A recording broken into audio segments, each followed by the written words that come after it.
Oh, hello. I'm not gonna wait for a 10-minute intro. It's already 10 past. I already ran the ad, so we got an hour of ad free. Holy fuck. I'm really sorry. Today has been. Well, I probably look like shit. Yeah. I mean, I always look like shit, but I especially look like shit. Holy fuck. Today has been. I don't even want to say today. I had to cancel stream yesterday, which I'm really sorry about. I just couldn't. I couldn't deal with it. I couldn't take it. I've spent every day. I've slept 4 hours a night.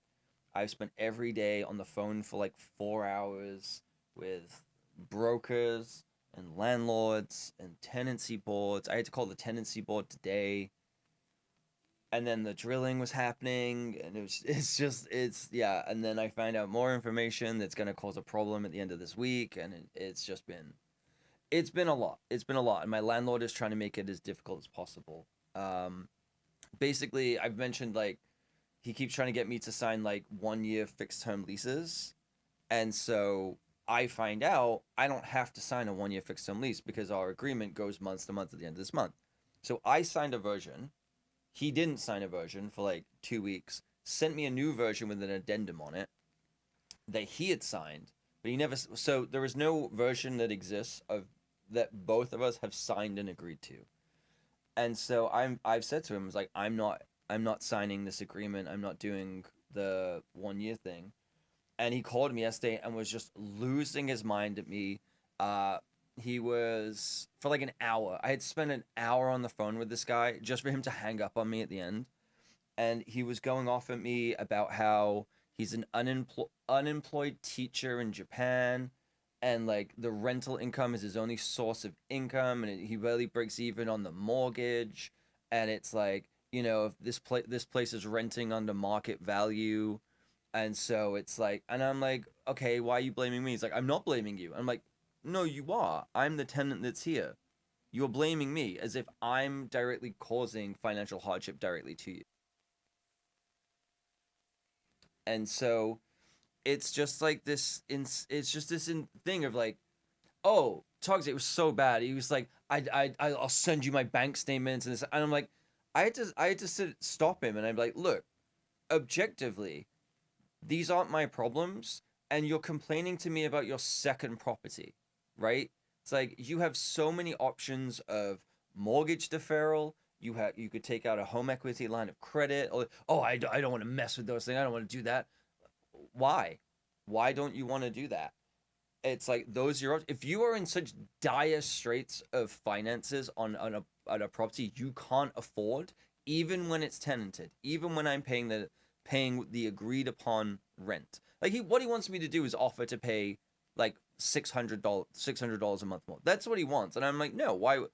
I already increased the rent by $400 last year, and you still complain then.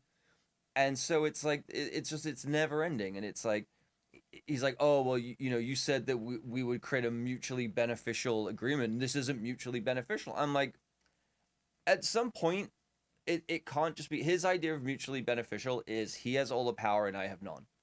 It's that he gets what he wants and he doesn't care how it affects me. And so in the same breath of him complaining to me about how he's only breaking even and he can't afford the mortgage on this place if it goes for a single month if it's not tenanted. He's then like, yeah, well, if I have to get someone out, I'll just like move into it. And I'm like, you just said you can't afford this place without a tenant. What are you talking about? It's just this ongoing woe is me, I'm the victim. And I said, I was like, I have no reason to feel sorry. So moving in with Shay, no. Well, he is revamping his office a little bit, so maybe he's gonna put a guest bed in for me. But hi, Salvatore. But yeah, it's just like it's so draining. Where it's like this whole thing I'm dealing with, my landlord is making himself to be the most stressful part. So I called the tenants one day and I told them everything. I didn't like hold anything back because I don't want to give them to give me false information. And they were just like, "Yep, there is one. He didn't sign the original agreement within 21 days. That 21 days has passed, so therefore it's not agreed upon. And there is no version of the contract that exists where both of you have signed it." I was like, "Yeah," and I was like, "Okay." I was like, "What happens if it ever comes to I do move out and I need my deposit back?" And she was like, "Well, You need to, you do the move out inspection, you compare it to the move in. I was like, he didn't do one. He's like, oh, then he cannot withhold any rent. Like he cannot withhold anything. Should be cheap at his old place. All the drug addicts across the street. Yeah, I mean, I've looked at places in that building. That building was like, his apartment was fine. It was a weird shape, but it was like the bedroom was too big and the living room was too small, kind of deal. And it had like no balcony or anything. Like that's not the biggest thing. I don't even use mine. Like it doesn't bother me as a renter. But man, yeah, it's like the elevators in that building were fucked. They had 6 elevators, but 3 of them only went to a certain floor. There was constant lines for them at certain times of day, and the lights in them were constantly like strobe flickering, and they never fixed it the entire time that he lived there. On top of that, yeah, it's like you go out any like the back alley of that place is where a lot of people would like do drugs. The front was like it's not a great area. It's fine, but it's not a great area. Where he lives now is way, way better, like by a million times better. I I'm not on the same street that he was on. But I was like a couple blocks away. On my street, there's been stabbings and shootings, and I'm just like, I'm over this. I'm done. I'm just like, so yeah, landlord's making my life miserable. But now I've kind of got confirmation from the tenancy board of like if something happens, like it might have to go to arbitration if he starts kicking up. But it's like, but you didn't sign the agreement. Like it doesn't. She was like, it doesn't matter. There's no agreement where both of you have signed it. And I was like, okay, so that's kind of it. But he won't accept it. It's just like if it was the other way around, he doesn't give a fuck. Like he told me on the call that he hates me. He's like, this is why I don't like you and I don't trust you. Because at the beginning of the call, I said, hi, I'm recording this. He is claiming that I didn't say that. It's in the recording. And then he's like, oh, I bet you're recording this like halfway through. And I was like, yeah, I told you this. And he's like, this is why I don't trust you. I only deal with honest people and this. And I was like, and while he's saying that, he's also telling me that he's printing off all of our emails and basically trying to build a case against me.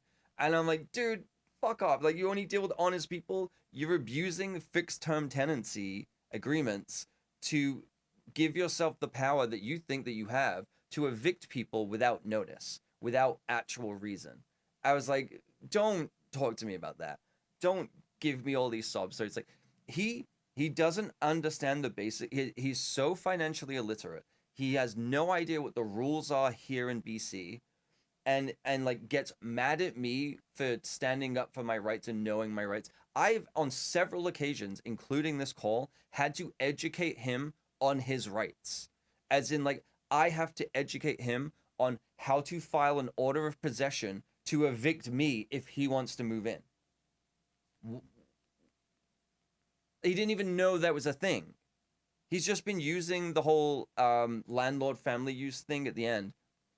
And then it's like, okay, if I move out, it's like, oh, well, I need 3 months notice. I'm like, no. It's like I'll honor the gesture of 2 months.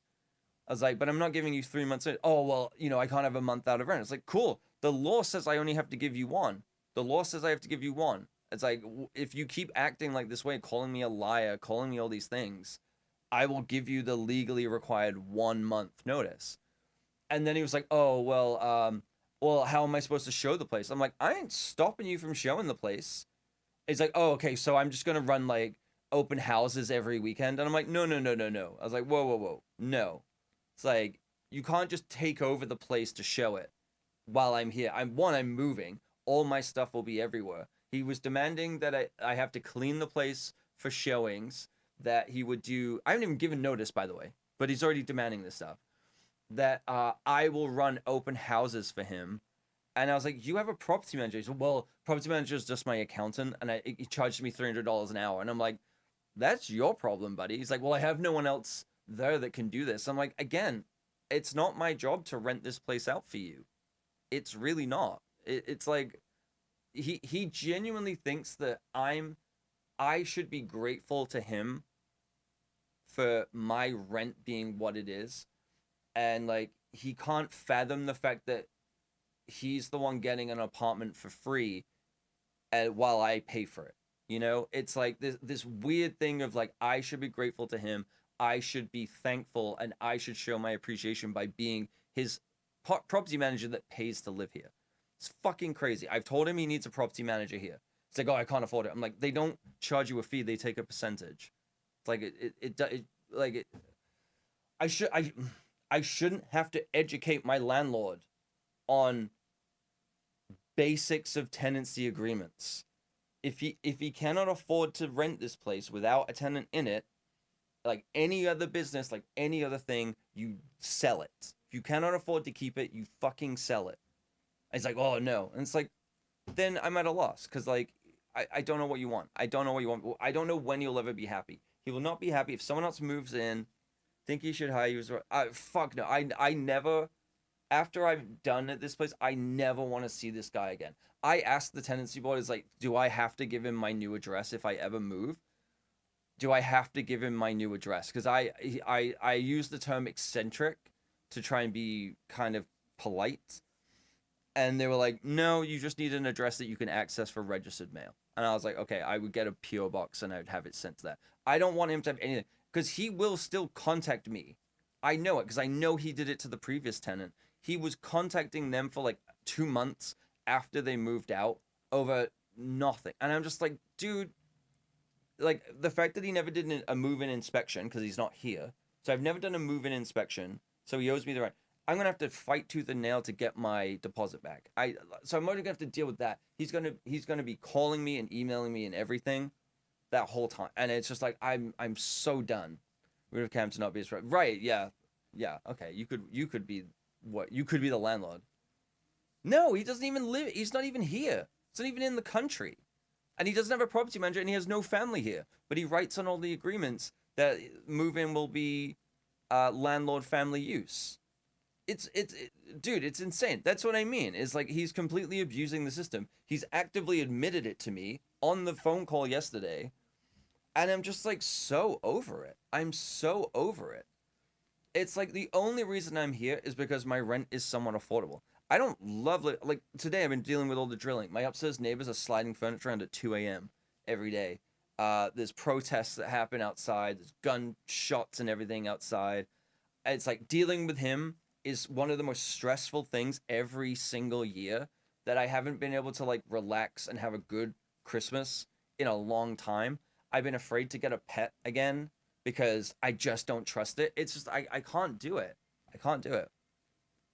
Surely if he doesn't show up, oh yeah, 1,000%. But that's the thing, right? It's like he's not in Vancouver, but his property manager is his accountant is here, which is where the money gets sent to. So I would there's options that you can take on that where it's like if he doesn't provide me with my deposit back plus the interest that he owes within a timely fashion, he owes me double the deposit back. And it's like, okay, but your accounts are here. It doesn't matter that you're away. Your account and your property manager that was listed on there is here. So we can do that. If he tries to kick me out or anything, then, and like using these things illegally, then he could be liable to owe me a year's worth of rent. And there's like options that where it's like, I can garnish the future rent that he pays out of this place, or you can put a lien on the property so they can't sell it until they've paid you.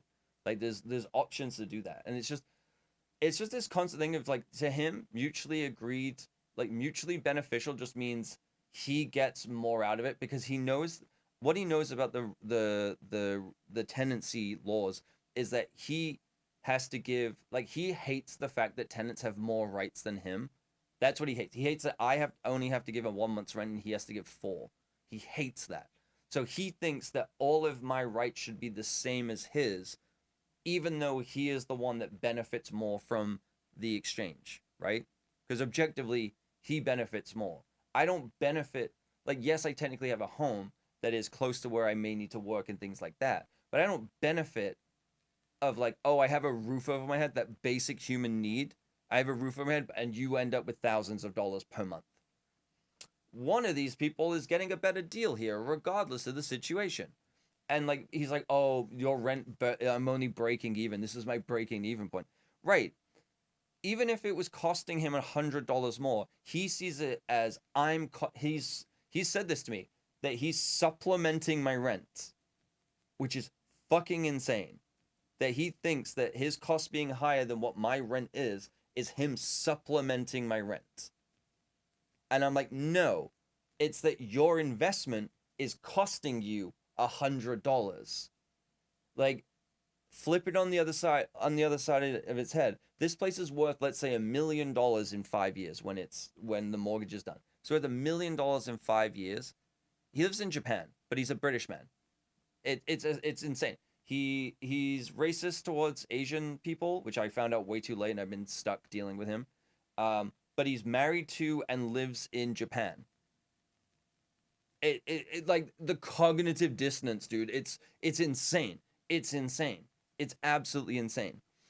So it's like he doesn't see it as that. He doesn't see it as like for $100 a month, he gets this asset that will 10x in value, even more, maybe even 30x, because of what he had to put down as a deposit versus what his monthlies are versus what it's worth when he sells it. He does. Yeah. He doesn't care. He forgets. He completely forgets everything. Like, unless it benefits him, he doesn't give a shit. He doesn't give a shit. He gives me these sob stories and these woe is me's. Rank up. Hold the all line. the time. And then This when it's something Hamlet personal shall not that I might be fall. dealing with, suddenly he doesn't give a shit. Kino, thank you for the raid, dude. Thank you. Welcome on in, everyone. How's it going? Go follow Kino. They are fucking awesome. How's it going, man? What were you doing? You're playing Clutch Time. What is that? Is that one of the Next Fest demos? Oh, Salvatore. His first email to me said, God save the king. Like, I'm not even kidding. He didn't have email until last year. His first email, he signed it with God save the king. You play Full demos? Hell yeah, dude. That's awesome. I think I've only just started and I'm just complaining about my landlord right now. But welcome on in, everyone. We're gonna check out some Solarpunk. That's what we're gonna try today. I don't know if I'm gonna check out some of the other ones, but Solarpunk is definitely the one that I'm checking out because that's been on my wish list for a while. Super excited about it. But yeah, that's what we're doing today. But welcome on in, everyone. Thank you so much for stopping by. I really appreciate that raid, Kino. Thank you so much, dude. Hopefully you're doing well and had a good weekend. Yeah, the landlord's insane. He's insane. He doesn't understand how investments work. He doesn't understand the basics of money. He was just told 20 years ago, you buy a rental property and that's your retirement and that's it. Happy and glorious. Oh god. Tried some Wodatro. What's Wodatro? Is that like a Balatro thing? Architect Life, Road Crafting, Clutch Time. Some better than others, but all fun. Nice. Yeah, I didn't even realize that was happening, and then I saw it today, and I was like, oh. Because I got an email saying that Solarpunk demo, Balatro Words. Okay. Yeah, as soon as you saw the atro, I was like, okay. That's fine. I did see I saw quite a few games that were like like grid-based, but with hexagons. There was like a bunch of those, and I guess they're coming out because they're trying to capitalize on like the new Civ game, maybe. I don't know. I was like, I'm not super like interested in that. I'm interested in some of the building games, but I really haven't looked too much into each one of them. I just got the email that Solarpunk was available as a demo, and then when I went to install it, I then realized that it's Next Fest. So maybe we'll check out a few. I don't know. Solarpunk looked super interesting to me, but yeah, I started watching someone play. Is it Cryptomancer? It's like the typing game where you're dungeon crawling and there's like this. Like, it's all black and white. I was watching someone play through that. It looked really cool. The only downside is it's very linear, so me watching them play means I know what's happening. It's not like roguelike, but it looked really cool. It looked really nice. I think I'm going to start doing that where even if I watch a game that I watch someone else play a game, but it's like an indie game and things like that where it's like I like it and appreciate it, but maybe it's a very linear game. I think I'm going to try and buy the game if I want to support a good game and I enjoy someone watching it. I think that's like in the same way as like when you might watch something on streaming and you're like, oh, that was like a really good movie, and then you go buy the DVD, but it's like that, right? Like that could be the kind of thing. I know about Solarpunk now, downloading a demo now. Yeah, Christ, I think I saw a TikTok about it a year ago. I think it was a year ago, and it's just like a building game. It looked. I honestly, I've forgotten a lot about it. I just know that I was looking forward to it. I don't remember truly what it was about, but it kind of reminded me of like the Terra Nil, which when I played that demo a few years ago, that game was so good. And then the real game came out, and it just didn't hit as well. And I was kind of disappointed. So I'm very cautiously optimistic with a lot of games now. Like Space Truckers, we played Space Truckers last year. So there's two games that I played last year. It was Balatro and Space Truckers, and I was excited for Space Truckers, and I didn't really care about Balatro. I was like, eh. And then I played Space Truckers. I was like, I don't kind of like this. This isn't what I kind of wanted. It felt a little kind of floaty and swimmy, which is fine. It kind of felt very like slow and dragged, and like the way that you had to manage the rig wasn't super interesting to me. And I was kind of disappointed by it. And it's one of the most popular gaming videos on my YouTube. I think the live YouTube channel. I think when it came out, and I think a lot of people felt the same way, where it was like, this really isn't the game that I was hoping it would be. And then I played Balatro, and I was like, I wasn't into. I was like, poker game. I was like, yeah. Now it's like I'm playing Balatro all the time, but I'm like, anyone that will listen, I'm like, you better fucking buy Balatro. It is, I don't know. It's a great game. I haven't even finished it yet. I haven't really done all the decks and unlocked all the levels. I really want to. I've just been really stressed, so I haven't busted it out. But I keep my Steam Deck next to my bed just to play Balatro if I want to. It's ridiculous. It's ridiculous. It shouldn't be that good. It shouldn't be that good, but it is. You had a good weekend, spend it with girlfriends. Oh, nice. Invite a +1 to a party to wrap up the musical. She's like, ooh. So another good weekend. It was really good. Mine was not. Thank you for asking. I don't want to repeat it for everyone that was just here. My weekend was terrible. Yours sounds great. Yours sounds awesome. No, no, no, it's fine. That's why I was talking about my landlord. My landlord is trying to pull some shit. Basically, at the end of the month, our lease goes month to month, and he doesn't like that. He wants to lock me in another fixed term 1 year lease. And so it's been this ongoing thing where he's like super pissed off that I won't do this, but now I've learned that I don't have to because I spoke to the tenancy board, and it's like, yeah, he's very much like, crying to me about how he's unemployed and woe is me, and I'm like, dude, again, you own a second property in one of the most expensive cities in the world. If it's such a burden to you, you fucking sell it, or you take a line of credit against it, or something. Like, if I don't pay my rent, I'm out on the street. You have options. Shut the fuck up. Oh, it's not even strong man. It's weak pussy man. It's definitely weak pussy man.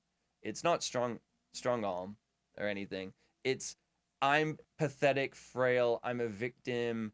Woe is me. Also pay me more rent. How the fuck is he?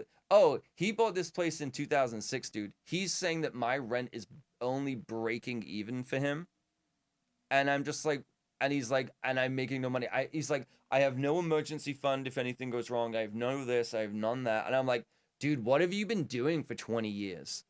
What have you been doing for 20 years that you have nothing, and you are living in such squalor, allegedly, that you're sending me handwritten notes to cry to me, the tenant who is paying your mortgage, that you have no money.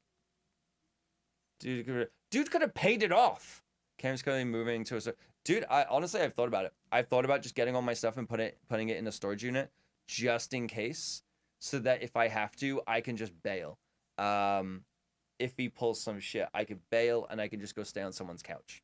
I've honestly thought of just putting all my stuff, not quite live there myself, but like get all my stuff out of the apartment and just like, if I have to leave, I have to leave, because it's just beyond like holding me hostage with contracts, harassing me, he calls me like, sometimes he'll call me like 5 a.m.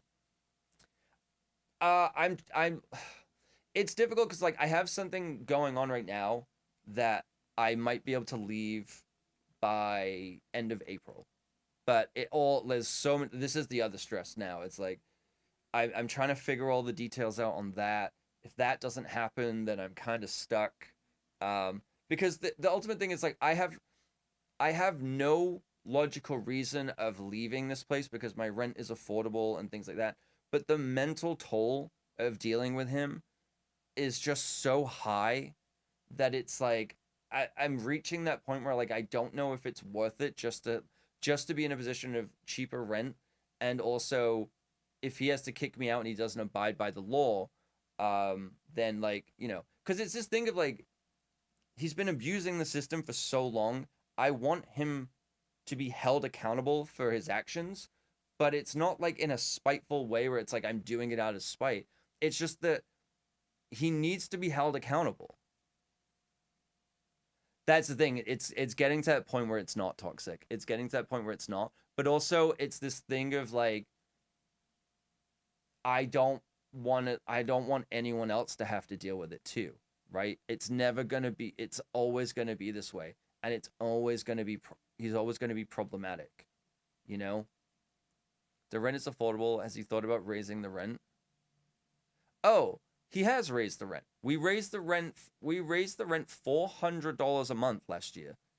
And even though like he didn't give the appropriate notice, he illegally backdated it, and I was like, if this is going to I was literally like, if this is going to stop you from sending me these letters and complaining to me, fine, because it is cheaper for me to pay this than it is for me to move. And he did that. He is still doing it. He's still complaining to me. He is still like, he had the audacity that when yeah, legally backdating, absolutely, like insane. But I was like, you know what? For me, this makes more sense, because if I have to pay to move and I move somewhere else, I'm gonna have to find a place that's gonna be $400, like not even $400 more. It would be like $800 more than what I was paying at that time. So he's still doing it. I don't take legal action over backdating. I mean, I don't care about that. I don't necessarily care about that. It's just like, it's the fact that I did it, and then he had the audacity to say, I don't know if you can actually afford this. Maybe I should run a credit check on you again. This year around, it was like, as the rent has increased, maybe I should collect more of a security deposit from you because it's gone up. And I'm like, the security deposit doesn't go up with the rent. That's fucking insane. It's just like he's trying to find ways to get more money out of me for now. And I'm like, I don't know. I genuinely don't know if he has enough to pay back my deposit. I mean, just to try and get him to stop. Oh, there's so many things. I have it documented. It's just like, I have so many things that he's done. I've, workmen that came here without any notice and showed up. Just insane things. Absolutely insane things. But it's not worth it. It's not worth it. And I feel really bad of anyone else that moves in here after me, because he's just a fucking nightmare. He's irrational. I always describe him as like a flat earther, in the sense of like the cognitive dissonance of every single element is so insane. Like the connections don't combine. Time to, oh no, I'm 1000% to hidden note, or I'm gonna send a letter like a month later and be like, hey, learn your rights. Do not let him do this. Do not let him do that. It's just like, it's just insane. I mean, the time when he came here, I've told this before. He showed up at my place one time, stayed here for 4 hours without asking. When I had a dog, he just walked in the apartment, because he had a spare key made and a fob, which he should not have. He tried to get a copy of the mail key so he could access my mail. Insane. Interrogated the concierge about what I'm like as a tenant, demanded the head of the Strata's personal phone number so he can contact him at any time for any reason. When he was in my apartment, decided he wanted to use it as his office to do paperwork.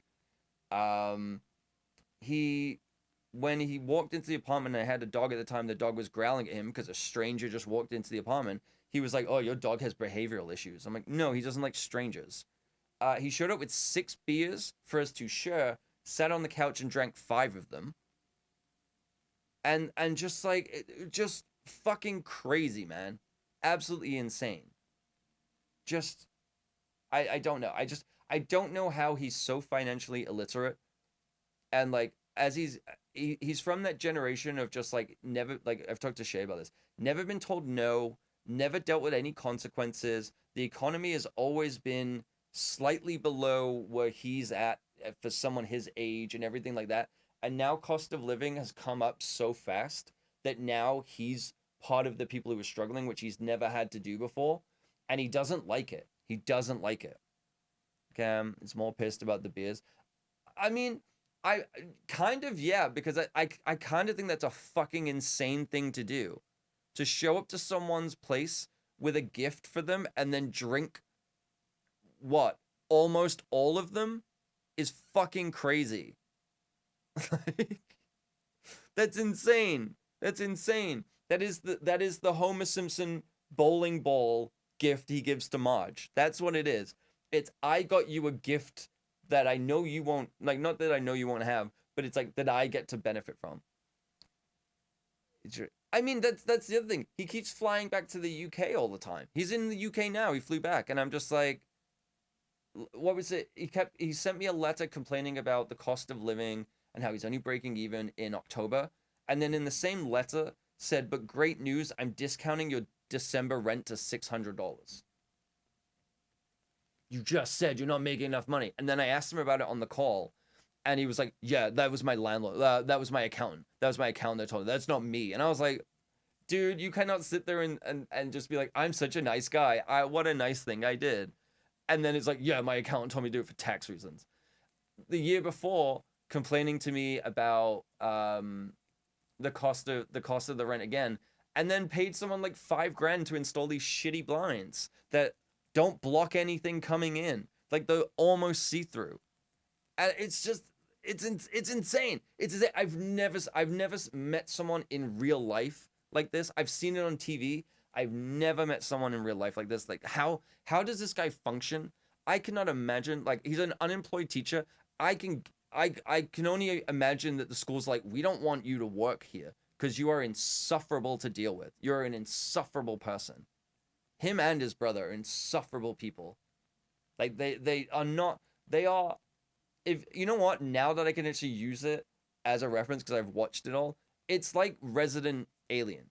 If you've ever watched that show, it is like Resident Alien, where it's this alien that has taken the form of a human being trying to fit in and doesn't understand how humans function. That is it, except it's not funny. Like that's the only way I can describe it. Go watch the show Resident Alien and you'll know exactly what I'm dealing with.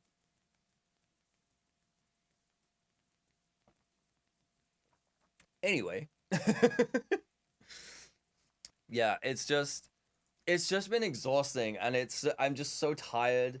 I was lying on the floor waiting for the drilling to stop and I was like almost passing out and then it's just like it's time. Yeah, it's just I don't know, man. I don't know. Anyway, enough of that. He's occupied enough of that. As I said, I've spoke to the tenancy board. They've informed me. They cannot guarantee and be like it's absolutely this or that, but they said if there is no contract that is signed by both parties, then the old contract is in place, which is the one that goes month to month. And I'm like, okay, that's all the confirmation that I need. I can't deal with any more than that. And then yeah, I'm dealing with this other thing. I had to message the head of my studio. And it just comes across like an unhinged message, and I'm just like at the bottom, like, I'm so sorry, I'm so stressed, I'm just this. It's like I'm panic spiraling. I'm really sorry because I just sent them a message like, hey, someone's gonna call you to confirm like my employment status next week, and it's like literally everything hinges on that being the same. Like it has to go right, otherwise I lose a giant chunk of money, and it's just fucking insane. I'm so stressed. I'm so stressed. I'm surprised my hair is going grayer and thinner, and it's so bad. I don't have enough to lose. I have an okay amount, but I don't want to lose it. Okay, not tall enough to be bald. God damn it. Anyway, I guess like we could just jump into the actual directory, right? Solarpunk. We don't have to go to like games and demos, but yeah, let's go into the actual Solarpunk directory. That'd be pretty cool. I'll pause the music. Sorry if you're on YouTube, you don't get music, but or in the VOD. Yeah, yeah. All right.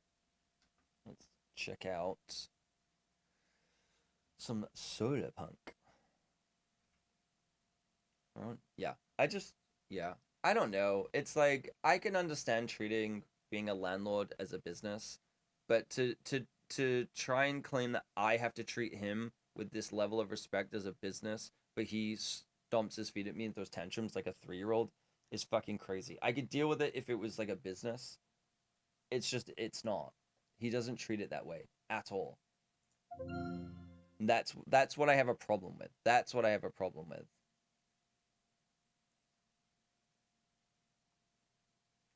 All right. Hopefully this. Oh God, what are you doing?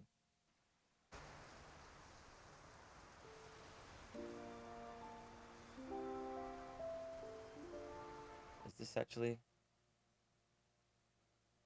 Why? Wait, Epic Games published this? Hang on. It's giving me like. It's giving me like Windows firewall warnings. Like what the fuck?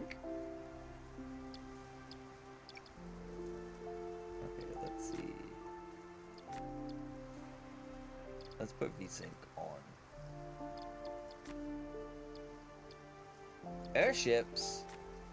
Okay, I gotta remind myself what this is. Let me know if the game's too loud or too quiet. It might be a little too quiet.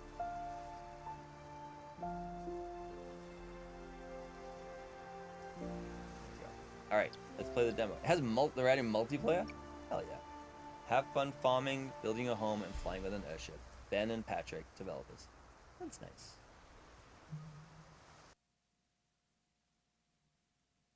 Growing raspberries early on is essential for securing a steady food supply. They also satisfy thirst a little bit. Oh, baby. You know what else satisfies thirst? Cock and ball torture. Alright. Oh. Birds.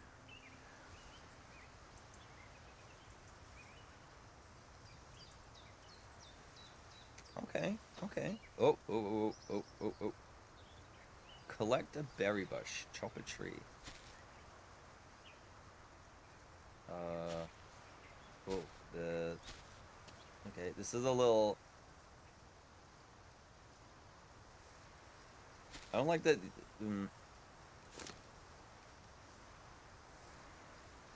What are the buttons? Okay, let's just do this in order then, I guess. E must be placed in farmland, okay. How do I chop a tree?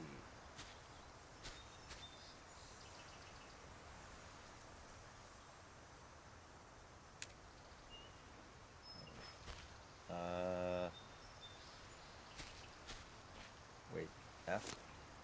Stick? Pickaxe? What do I need? I need a stick and stone. They'll break my bones, though. Got a stone? Got a stone? Nope. Alright. Let's try and get... I don't even need a pickaxe. I need a regular axe. 2 sticks, 2 stones. Okay. Alright. The glowy thing I'm going to take is a stone. Beautiful. I need another stick. Too hungry to sprint. Oh god, it has hunger level. Oh no. Oh no. Okay, we need one more stick.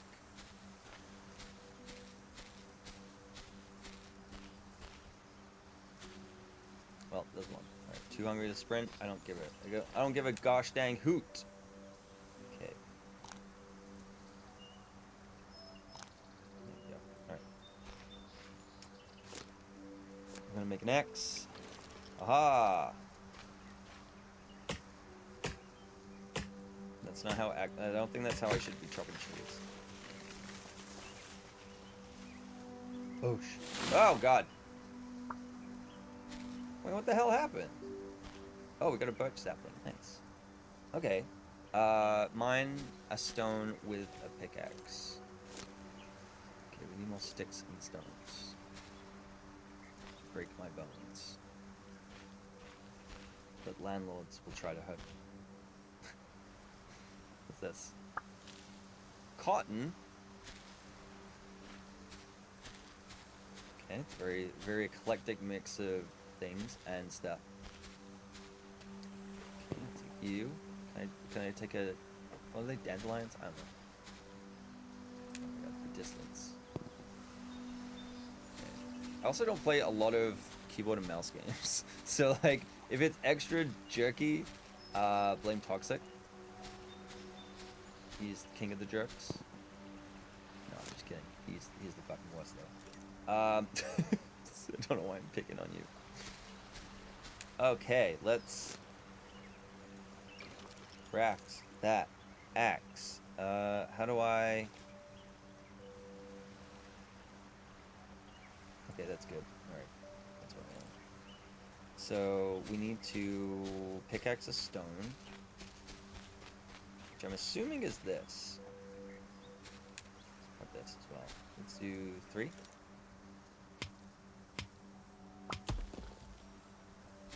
That not it? Wait. That wasn't it? Craft a hoe? I am a hoe. Ooh. Oh, well, that lasted a long time. Craft a hoe. For show.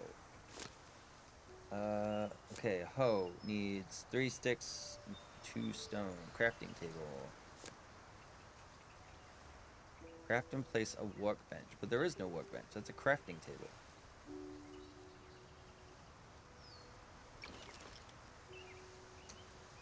Let's put you... Yeah, there you go.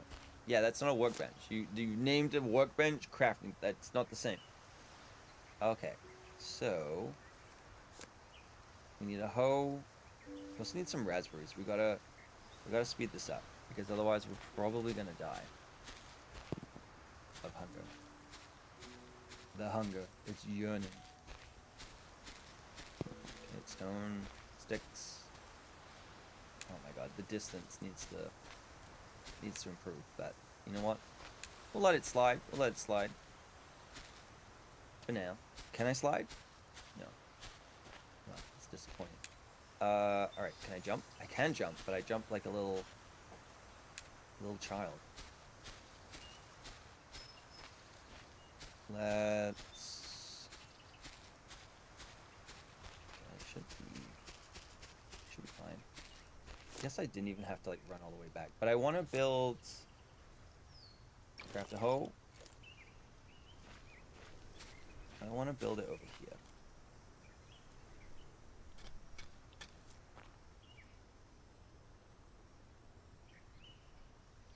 Yeah, they need to potentially add some kind of snapping to this.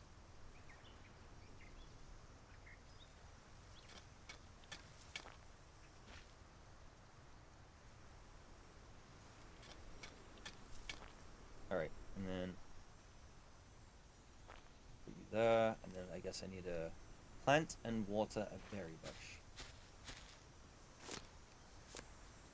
Oh god, okay, wood.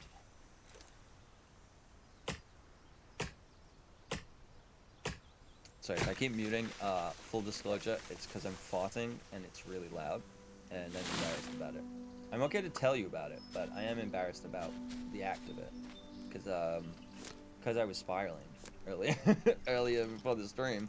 I went and got A&W for dinner. Okay, let's and it do be doing a thing. You know what I mean? Alright, let's go fill up the water. Okay, there's damage. That's my bad. You know what? That's on me. Alright. Should have known better. Have you ever seen, speaking of should have known better, have you ever seen Scouts versus the Zombie Apocalypse? Because that's like the opening song with Blaine from...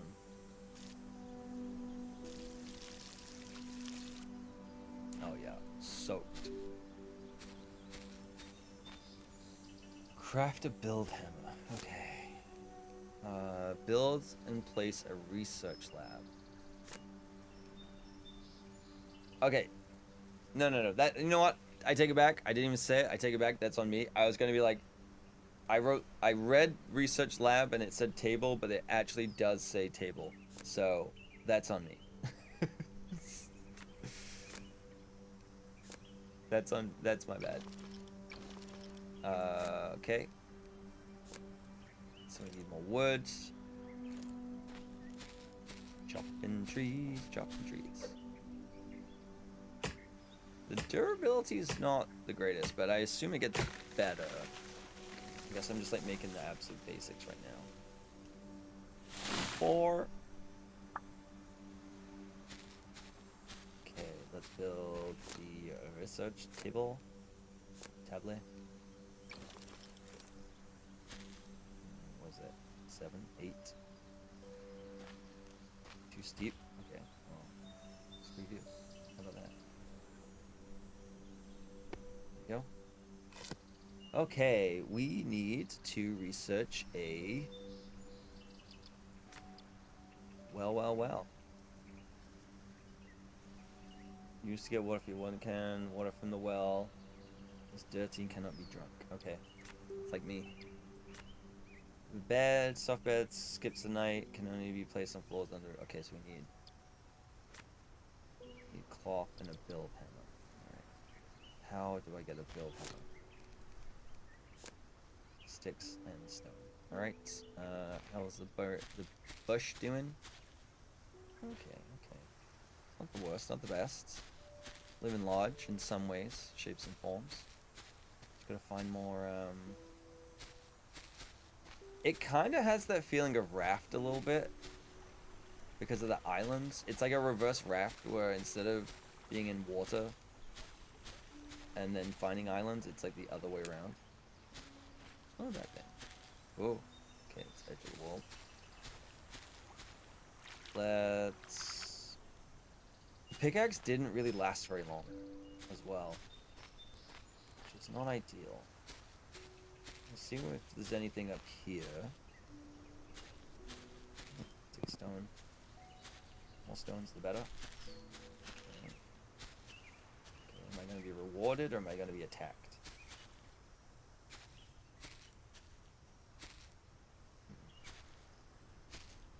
Okay, well, clearly we disagree on the ability to climb. I'm sure I have to like dig that out. That's probably part of it, right? Like you build a better pickaxe that can be durable enough to do that, or maybe I just go around. I don't know. See what tickles my fancy. Need sticks. I'm gonna need sticks more than stones right now. I assume we're gonna build ladders of some kind. I feel like a shovel is probably gonna come up too. Okay, that's where I was before. Let's see. I guess let's chop another tree. Maybe I can turn the wood into sticks.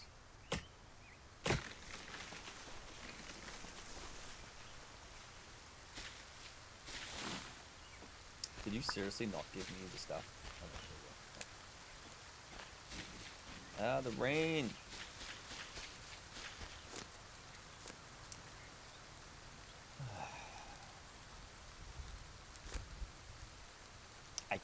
Okay, I can make sticks. That's good. The beds, we need cloth, which I used accidentally. I don't have enough. But I think I have to... Oh, yeah, let's do this real quick. There we go.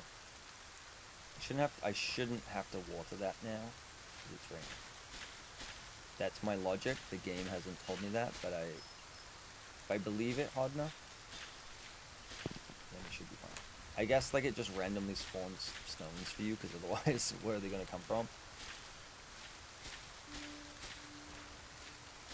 Because like, yeah, it'd be pretty brutal to try and like, I guess with the pickaxes, like if you need stone for the pickaxes, then yeah, that's gonna be pretty hard to get, right?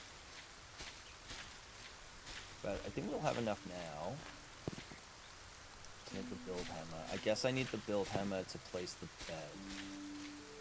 That'd be my assumption. I also assume that maybe not on this island, but on another island, there's gonna be like creatures and stuff. Maybe not in the demo, but you know.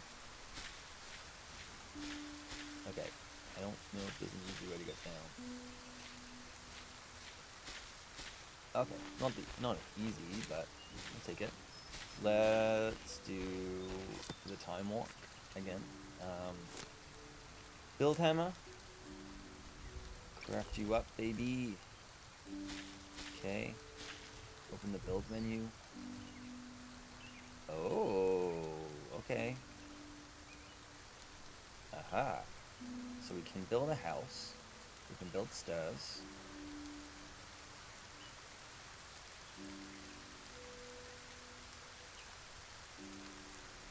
Maybe scoot over the cliff. How do I increase the... Okay. Hold T and move mouse. Okay.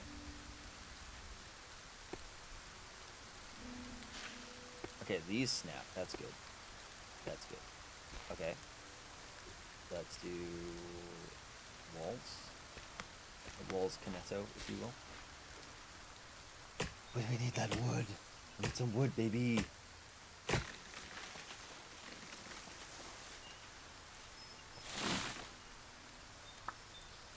I'm not 100% clear if I have to stand next to it to get the materials. I think... God damn it. I think one thing that they could improve upon in that regard is when you knock the tree down, give you the materials immediately rather than waiting for the tree to fall. I think that waiting for the tree to fall, like, I mean, I get, like, once you've already, like, got used to it and you know, it doesn't really matter, but just in terms of, like, as a new player, like, just once it starts to fall, give the materials immediately. Hungry.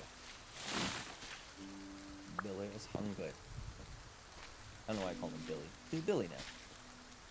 We need... So we need cloth. I guess the rainwater can be used for drinking. Okay. Let's do it. I need it with this. This. Oh, I guess this menu. Survival guides. Okay. Quick craft. No.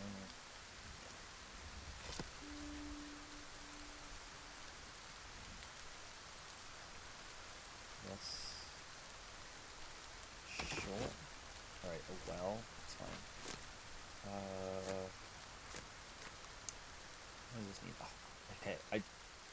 God damn it. Alright. I need food. That's for sure. I don't know if I can get any. Is there any other food around? Did I miss something? Other than the Wiggly Bush?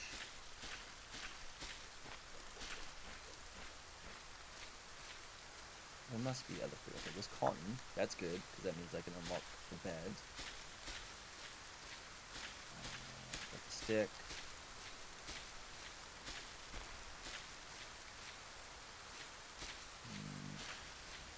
Don't know if there's any food. I'm not seeing anything. Like, it's giving me one berry bush so far. There's something over there, though. I can't quite get to. Maybe I was supposed to do, like, build a staircase something first. I don't know. But...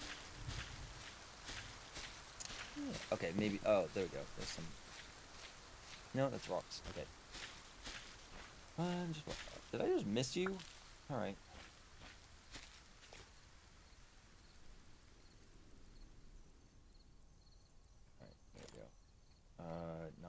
8. That. How did I miss that? Was that there the whole time? Am I just a crazy person? Don't answer that. Let's do you. Put you in. And then yeah, let's do the cottonseed. There we go. Alright. Oh yes. Alright. There we go. Beautiful. What are we doing? Bed? Need a bed. Oh, do I have enough wood? 16. Let's freaking go.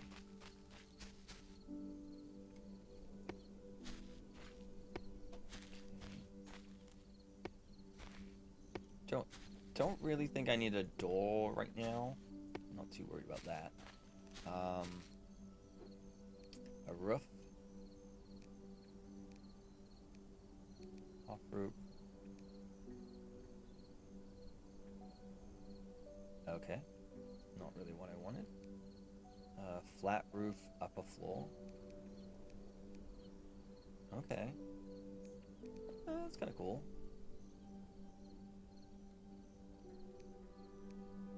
Fences, stairs. Maybe we'll do stairs somewhere else, but for now, let's get the bed. I haven't made cotton yet. God damn it. Sorry, I made. Is it cloth? Cotton. Cloth. Okay. There we are. Give me that bed. Beautiful. Beehive. Ooh. Yeah, I'm gonna go with that first. That was probably a wrong idea, because I'm gonna have to build a... Wait, how do I build a bed?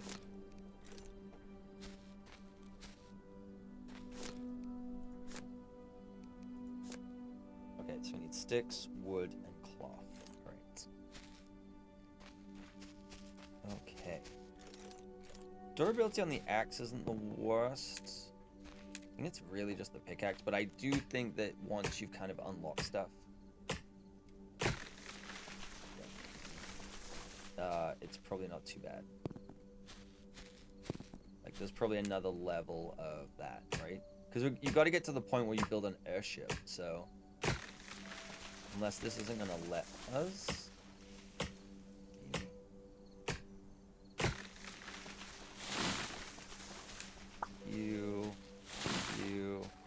Yeah, I think the distance on the pickup might be good, like just a little bit further, but I don't know.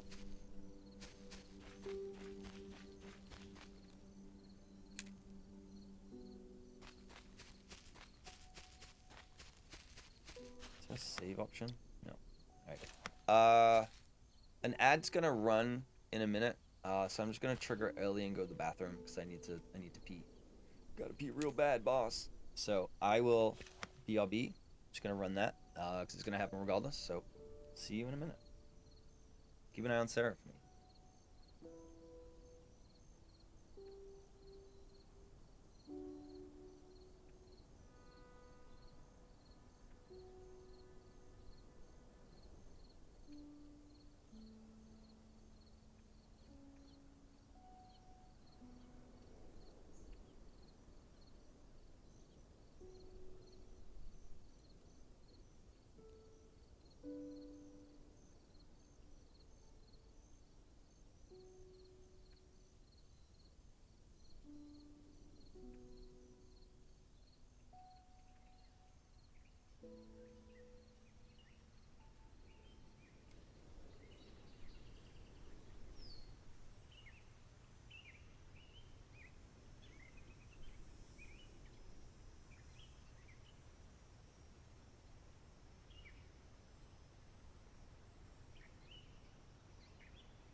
think I just missed it a little bit.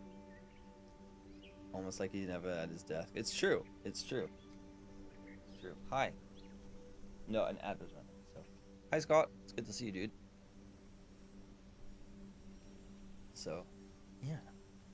Yeah, I owe a lot of squats. I do. That number's really gone up.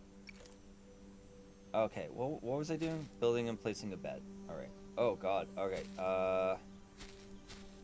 Hunger levels are low.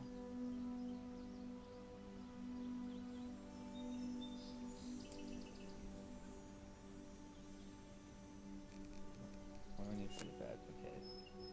I think we'll be fine for that. Let's build a grain collector.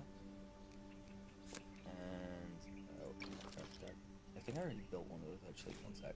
And now I have two. Oh my God. All right. Didn't mean to do that, but whatever.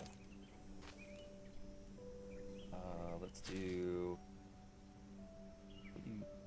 Here. There we go. And then let's do this. Too thirsty. Done. Done. I don't know why I'm putting it here, but I am. Okay. How do I drink? Can I drink from this? Nope. How do I drink? Feel you didn't add the last few days. Ordering a Steam Deck this week? Nice, dude. That's awesome. I didn't add yesterday because I did cancel the stream, but I think I had a legit reason, which was just my landlord was making my life a misery of hell, and I just couldn't, like, he just kept, like, he was calling me, I was stuck on the phone with him, cancel or not, yeah, unless I have a legit reason, and I couldn't do it, man. How do I drink water? I don't understand. I almost just poured water into it. Alright, good news is that, let me see that, is that cotton as well? You okay with the apartment? Yeah.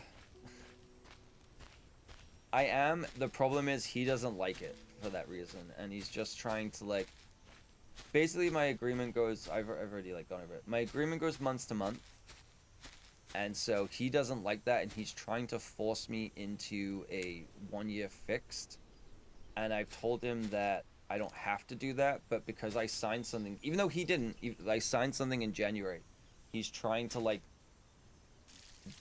oh, what am I doing?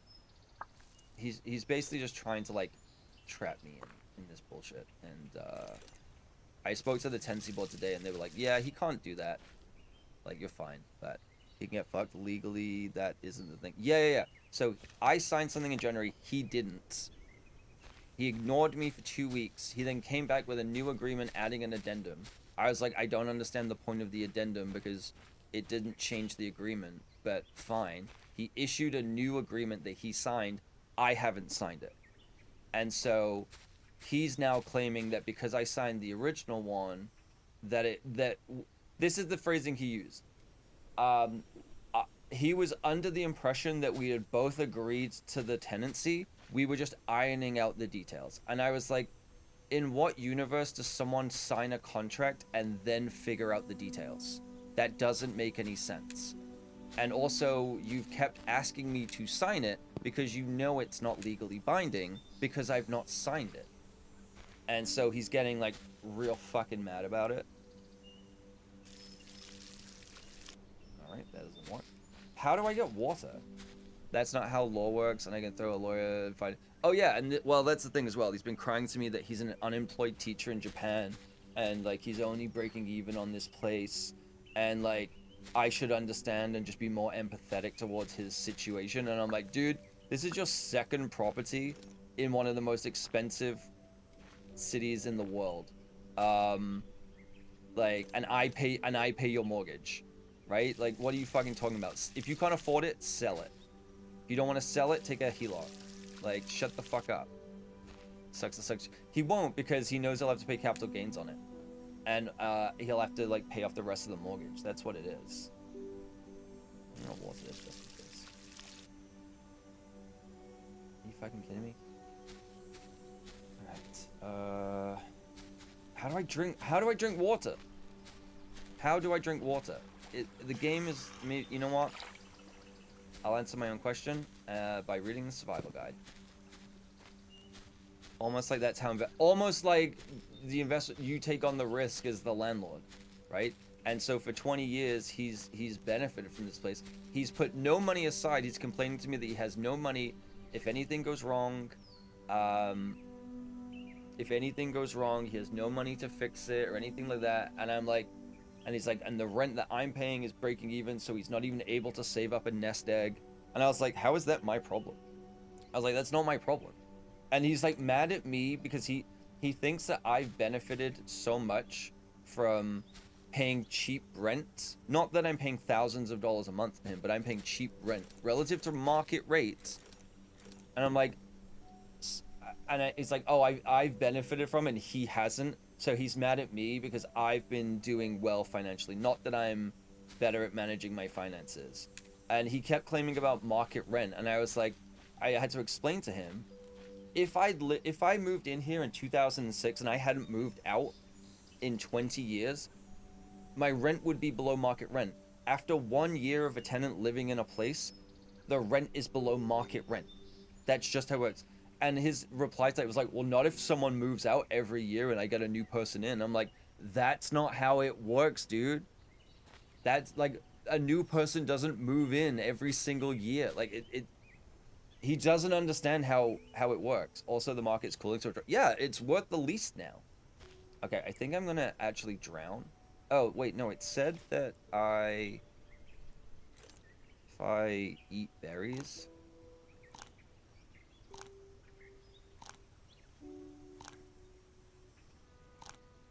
Yeah, let's do that. And then you're going, I'll message you about it in Discord. I've talked about it on stream, but I want to not talk about it because I don't want to cause further problems. Not in like it would cause a problem. It's just I don't want to jinx anything. But there's a lot of stress going on right now. That's all. But yeah, in general everything's fine. In general everything's fine. I'm just very stressed.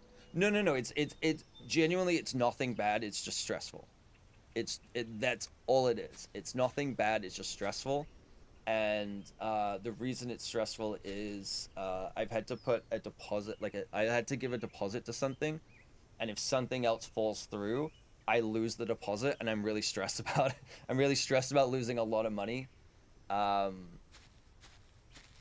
If it falls through, and it's like completely out of my hands, and so I'm just kind of like living in a weird limbo of like dealing with this landlord, and then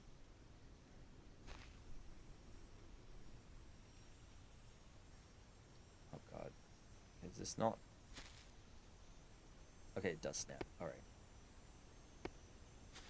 I figured needs a chat over here. Okay, I appreciate that, dude. Everything should be fine. Everything should be fine.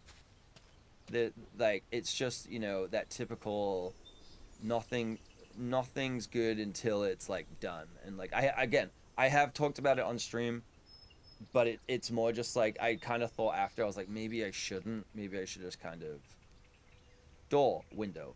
But then this window, what? Oh, like a window. Okay, window door, I guess. Let's put a wall in here, and then let's put a door. Can I just put like a door frame? I guess I have to. There you go. Okay, that's fine. We'll play more games. It's also you. Yeah. I'm the worst. Let's move on. Yeah. This game's pretty fun though. It's a little slow, but I also, you know, I'm learning as I go. I think that me building this will help. Okay. Stairs can be helpful for overcoming heights. That makes sense. You can destroy very large rocks, very small stones. You can dismantle, build structures using an axe or a pickaxe. Cool. Receive items, more detailed overview. This is very raft-like, and I actually like this. That I think I think the thing that they should do with the tutorial is, aside from the whole build an axe, cut everything down, I think this should be one of the first things that it tells you to make. Because I don't think it tells you to make a survival guide. Needs a gable that's a pretty big hole in the side of your building. Nah, it'll be fine. You're also slow. I'm only slow in the head. Yeah. Is it co-op? So it's a demo, so it's a next best demo, but it does have multiplayer. Like on the main menu, it does say that it will have multiplayer. So that's kind of cool. You can build airships. Okay. Only rainwater is clean enough to be drunk. Some foods and raspberries also have to. Okay, that's fine. Almost everything made of wood can be burned. Larger items. Pickaxes break faster when used on ore patches. Okay. So maybe there's not a leveled system on this, or maybe there is, because there's iron ore. Maybe I can make like a leveled up thing. Craft berry seeds. Oh, I was excited. I thought we get chickens then. Chesterfield co-op. You fucking Canadian. Fucking Chesterfield co-op. I don't know. I assume online. I would assume online. Sorry, I'm just giving you shit for no reason. Let's do... You know what? Let's go... I'm good on food right now. Let's craft a berry seed. Yeah. Do this. Okay, and then let's till some lands. Pull it up. Yeah, this needs a bit of a grid, I think. Oop.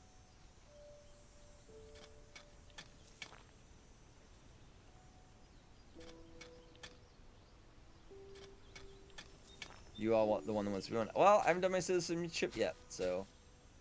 True, I gotta learn the lingo. I actually thought that would be a real... Oh my god, it does snap? Are you fucking kidding me? Wait, no, it doesn't. I thought that'd be a really funny video, like a YouTube video. It's like how to become Canadian, and it's about me trying to get my citizenship and learn how to be Canadian. But it's about me trying to learn Canadianisms, about what it's like to actually be Canadian. So it's me like learning things like that. You know, learning how to like collect maple syrup, and like all of these things that have nothing to do with actually becoming a citizen. But I just thought it'd be really funny to like, as a little bit of like a cultural experience as well. Okay, the hoe is dead. You want to run, and all of us try to reach separately. Yeah. So we all have to like figure it out. Like it's kind of like a who's the most Canadian, right?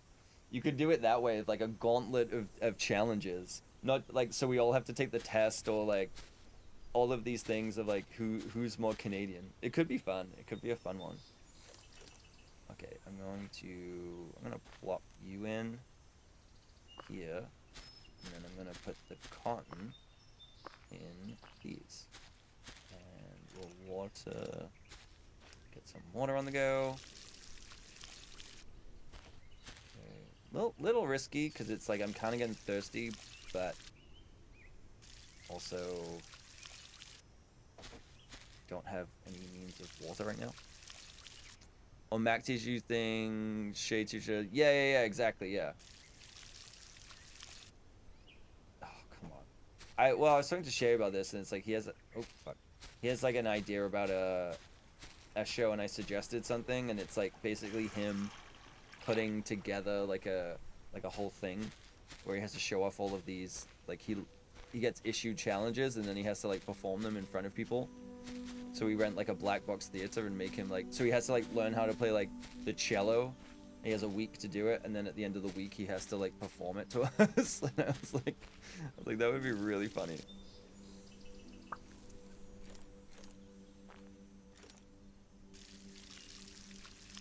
Okay. I think we're okay for now. First, I just need it to rain a little bit. We still need to build the beds. What does the bed need? Cloth and wood. Okay, I think I can make Okay, yeah. Just need a little bit more. That's fine. Maybe we could go exploring for some cotton. Let's go pick some cotton. Sounds like you need to move back. Aren't you doing that anyway? But no, I think stuff like that would be really fun to just like, not in kind of like an Impractical Jokers kind of way, but also kind of an Impractical Jokers way, of like issuing each other challenges that the other people have to do. It'd be like Impractical Jokers meets Taskmaster. I think that would be really fun. So just like a group of us.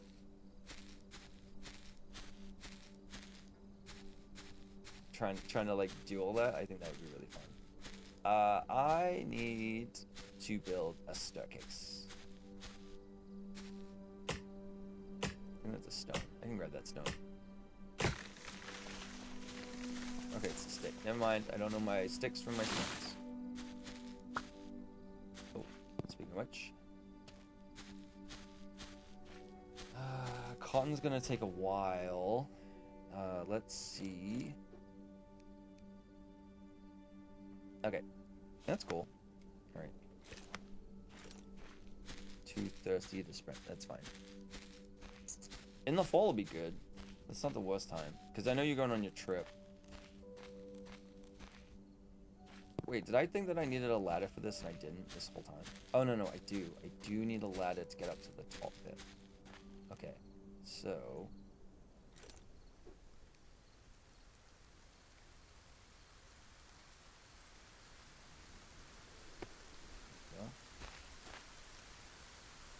Oh, what? And then... It's very precarious. No! I didn't... Oh my god. Okay, well, maybe this will work. Alright, there we go. Screw it. I will forget. I will 1000% forget. Ooh. Airship component obtained. I think I should maybe put a lore piece.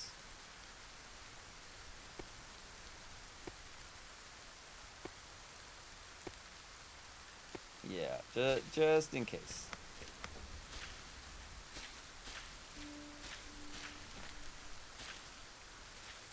I'm hoping that my thingy is collecting rainwater though. That'd be good. Can I do it? Can I do it? No, you son of a bitch. Wait, why did I take damage? I slid. Bullshit. Oh god. Alright, health is bad. Health is bad. Eat. Eat, damn you, eat.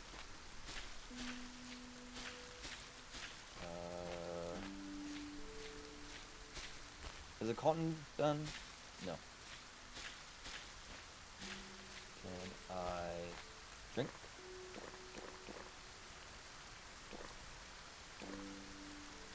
Alright.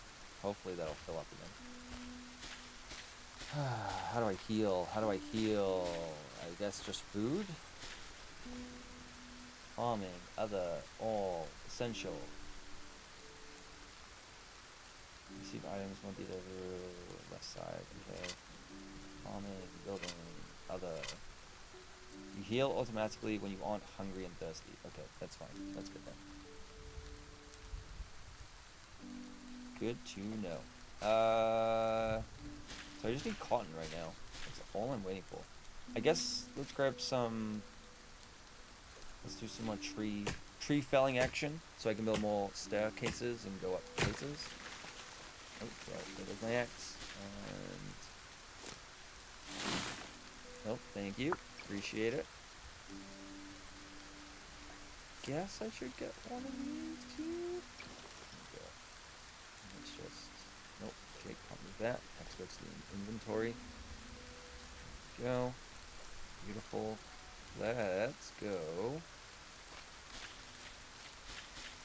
That's so fast. Look at me go, Mom. Go this way. Let's see if we can. Ah, let me up. Okay.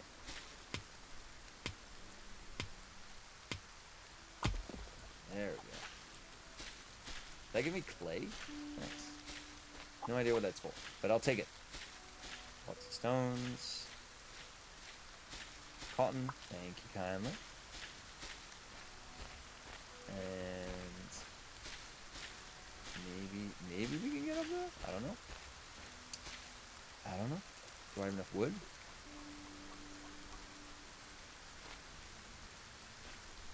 Can't be placed in the air. That's fine. Me neither. I can't be tamed.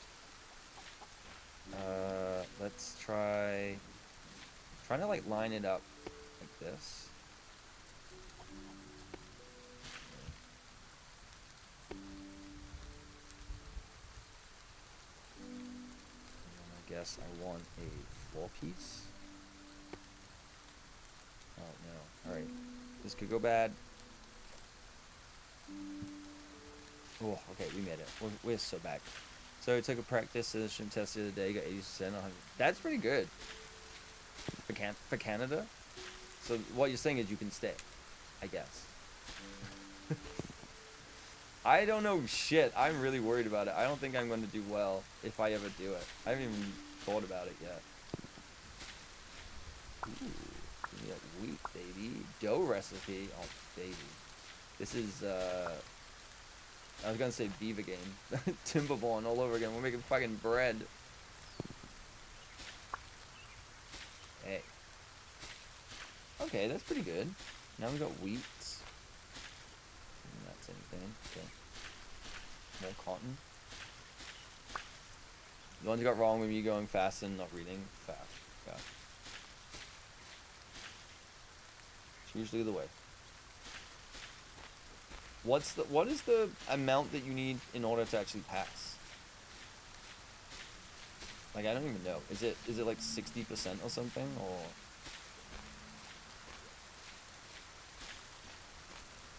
I actually have no idea.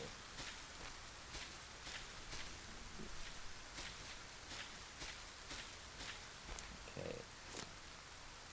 Moment of truth. Let's do that. I don't have any wood. Oh, right, because I built stairs. Well, that's fine. We're so close. Not sure. Also, not sure how many questions the actual. Oh, right. I think it's like, yeah, it's like out of a total of 150, it's like a certain amount. It's like multiple choice or something.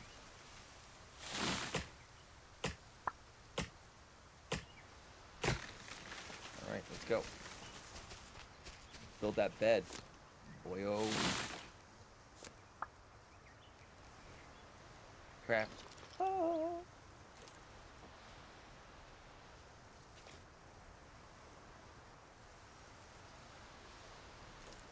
I think they need to add a thing where, maybe they will. Maybe it's annoying though. It's like when you're in the inventory, if you click and drag something here, it just swaps them out. Like it just switches position. I think that would be pretty cool. Which this not fit. Must be placed under a roof. Yeah. Obviously.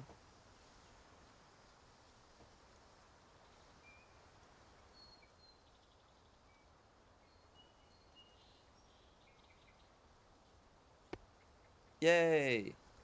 You can only sleep at night. That's fine. I'm sure that'll mess up my hunger levels, but it's okay. Just check 20 questions needed to get 15 minutes clear. Okay, so not too terrible in that regard, but you just don't know what the 20 questions are going to be, I guess. That's like that's the rub.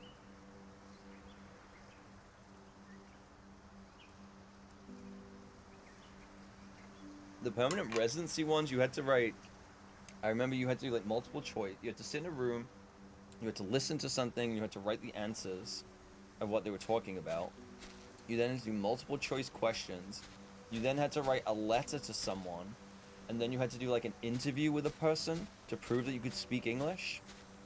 It was so many things. I was just like, oh my god. It was like 4 hours. There are enough practice. True. It took like genuine like over 4 hours to do. It was wild. This assumed. I mean, I guess you can't really do citizenship without doing the permanent residency test, right? So, I guess like it just is already. You've already like passed that level, which makes sense.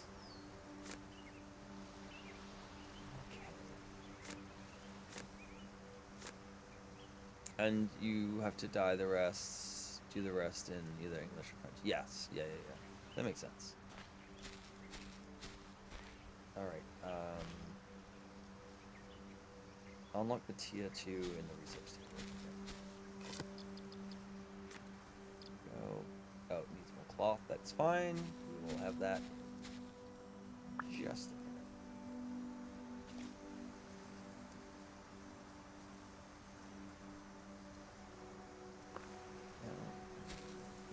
minute. Yeah. Those. You.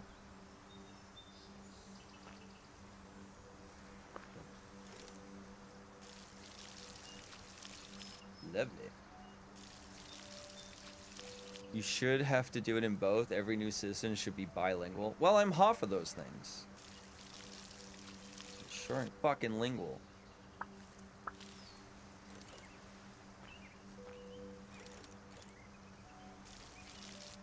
My downstairs neighbor's dog is going crazy right now. So good. Love it. Let's see. Okay, I need cotton. I don't have a fire yet, so I can't do anything with that. Let's just do this. Research. Oh, it took my hammer. What the fuck?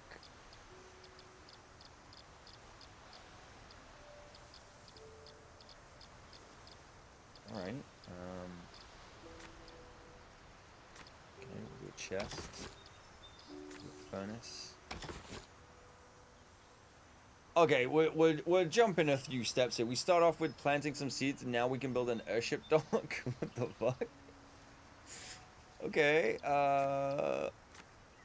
sure, Jan. Okay, I'm gonna need one of those back. Thank you kindly. Good, great. Okay. Hunger, everything's good. We have a bed. I guess we could put some trees down over here. They need to cool it with the wave effects on the grass. It's fine, but you can tell it's just like a ripple through. Okay, let's put the trees over.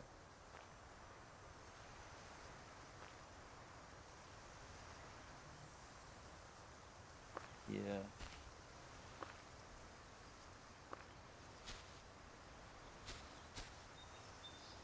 Go. Train too steep. Please. Absolutely not.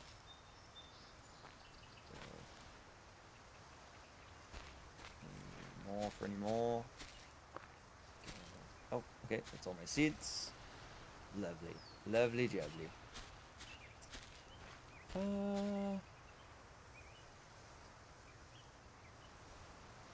You need water. I think I'm gonna try and build the well. Well. Where did it go?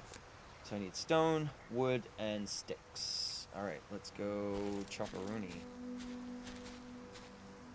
New to some trees, shall we? Yeah.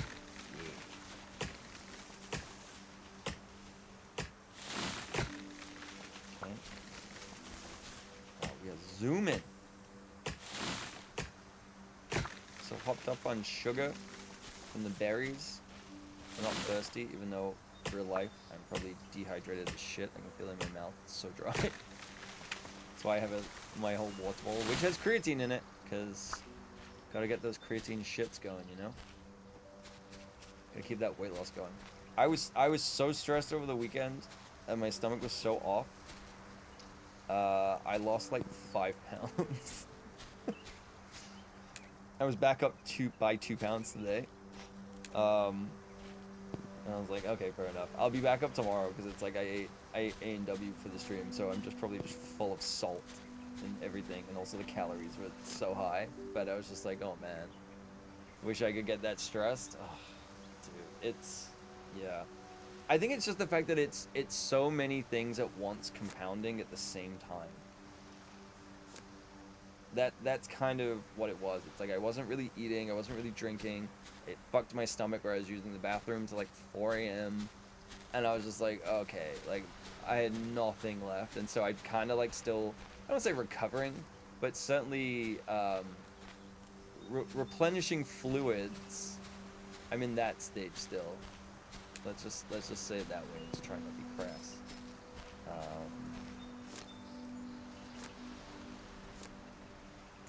I want more stones and a couple more, one more stick.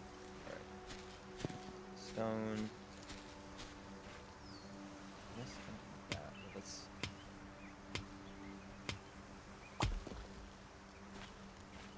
This give me it. Yeah. Okay, not too bad.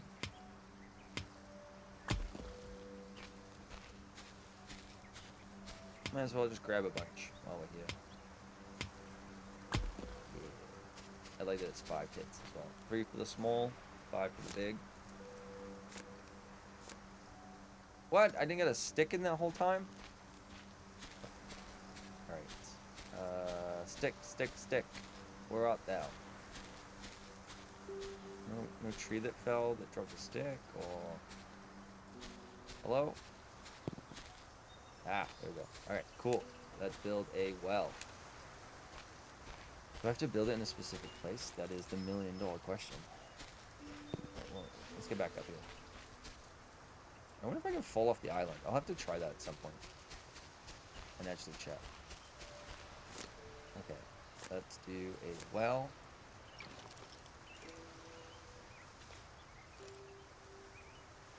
I'm gonna put you... Here, there we go. And he's off.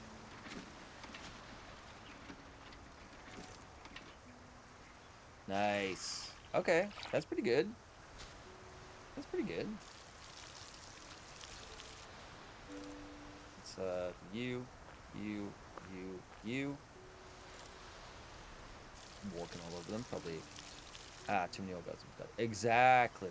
Exactly. Just non-stop coming to the bathroom to use the toilet. That's what it was. Yeah. Yeah. You gotta get rid of all that semen weight, you know, Scott. That's what it is. That's what's holding you back. You just absolutely filled to the brim. Just gotta, you know, drop some loads.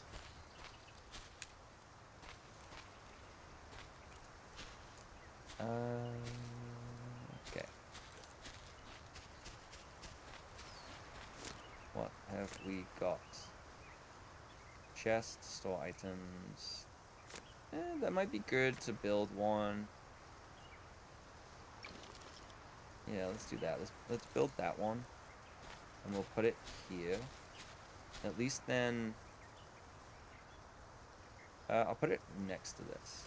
Oh. I'm gonna put it next to this, okay? That way, I am gonna put my... Not the saplings, but the...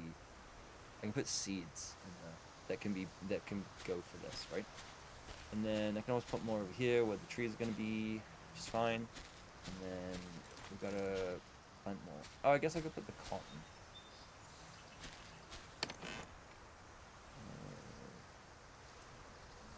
There we go, cotton seed.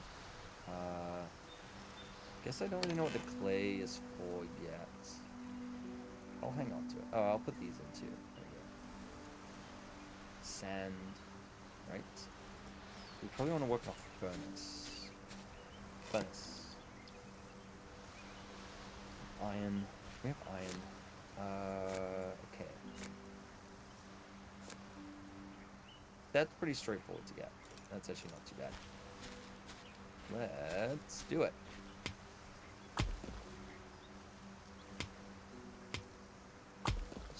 I thought I was gonna watch this kill my pickaxe. Nope. Right, we should be fine. That should get us the furnace. Yes. Alright, craft the furnace. And we'll put the furnace. You know what? We'll keep that over here. Next to the fire hazards, you know? Right? let's make some... I guess I need iron. Did I not pick up some iron ore earlier? That's what I did. Okay, we're gonna build more stone, as usual.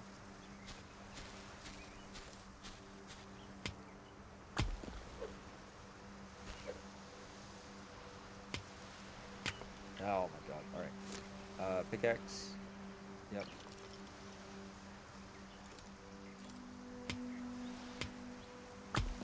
Go. Okay, so I need iron ore.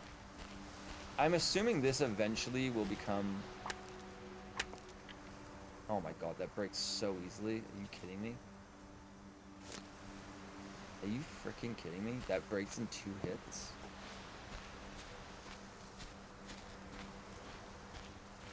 That's crazy.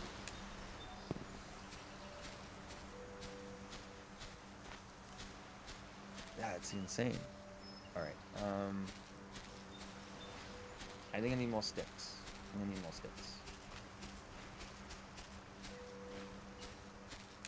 Go. Pickaxe. Yep. Alright, let's focus on these small little things of iron ore, and let's see what we can get out of them. Okay, that's a reasonable amount, but yeah. Okay, yeah, let's focus on these, because the actual thing, like, just absolutely destroyed. I was caught up there as well. It's not too bad. You know?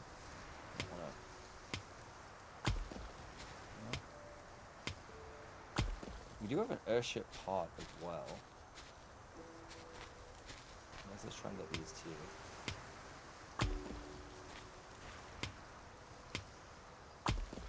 Okay, we're gonna do a good pickaxe, but it's lasting just long enough for me not to cry, which is nice. We appreciate that. We need... What was I even doing? Smelting? Okay. We are gonna smelt this. Can I... There we go. Okay. Oh, I don't actually know how long it will take. Let's find out. It's gonna be real slow, isn't it? I can tell already it's gonna be real slow.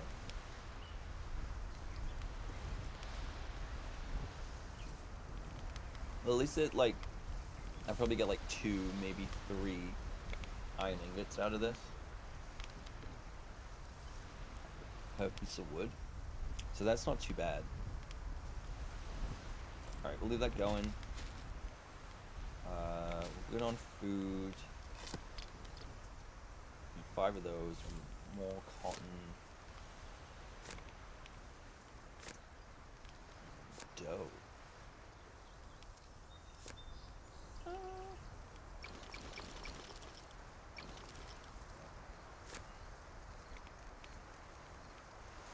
What is that? Can be refilled and beeswax burned down. I guess that's just for like light. That's fine.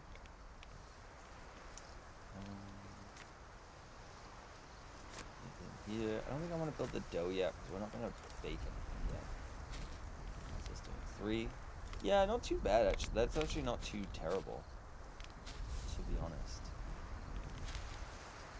Let's sleep. We haven't done that yet. That's how I sleep, on my side. Right on my face. That's why I look so old. Yay! Oh yeah, look at that morning.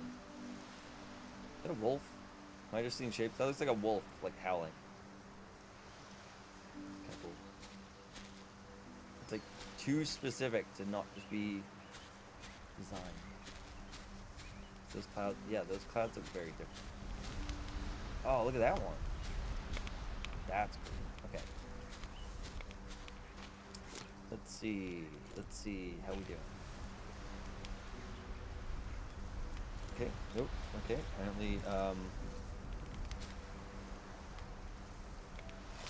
oh my god, are you fucking kidding me? How do I pick these up?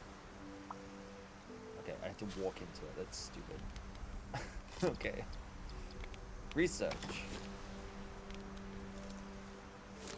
build. 20? Alright.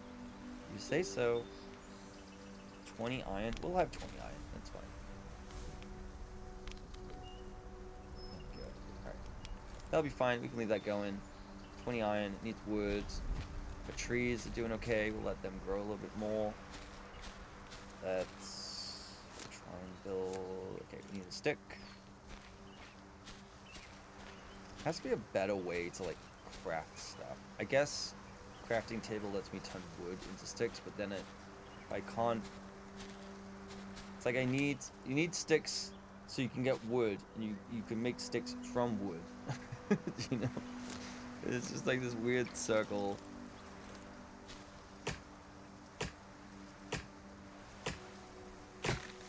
And I assume that eventually I'll be able to, like, make an iron pickaxe and an iron axe and all that stuff so that it's a little bit more durable.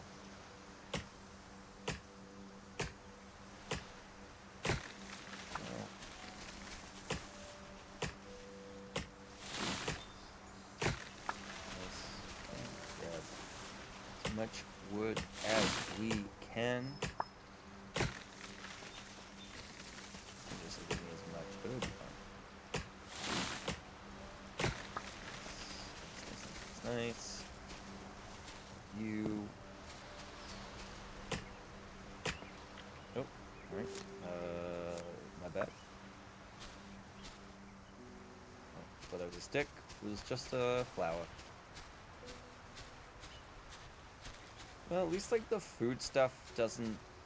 It's not, like, a hindrance, per se. It does, like, it's not quite like Wrath, where it's, like, you gotta manage it a lot. But, it is at least not intrusive, and I like that with the whole thirst and everything. Because there's nothing worse than, like, you're just trying to play a game like this, and then you've got to micromanage your player.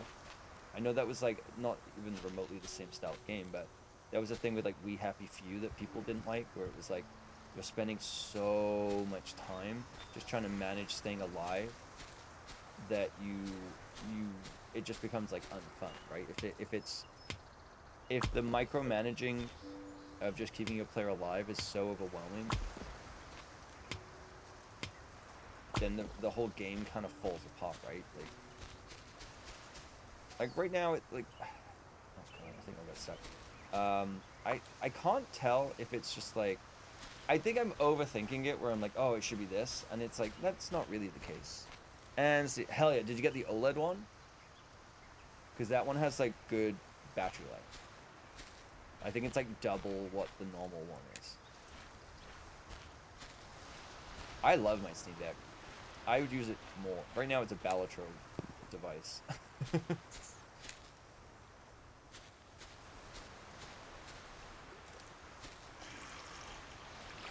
fill up right here. No big deal.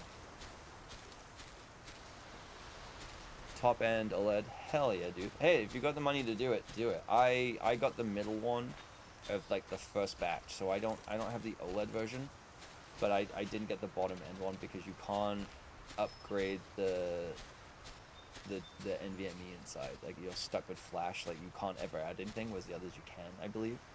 Cost difference, the OLED is like 150. Yeah, that's not too bad. I mean, I can definitely see that the prices are probably, like, normalized a little bit now. Like, it's been out for a while. But yeah, you might as well. Like, the battery life is... Apparently, the battery life is, like, double, which is... Like, the battery life on mine isn't too bad. It's maybe, like, 2 hours. But I run it on, like, low brightness and things like that. But 2 hours isn't too bad. Like, it's not the worst, considering what it's doing. Anti-glare and 2x storage. Hell yeah, dude. Do it. I only play mine at home, and it's like when I'm on the couch, and it's like, again, I'm just playing Balatro right now. What was I... Could do a beehive. Can't be placed too close. Yeah, let's, you know what, let's do it. Why not?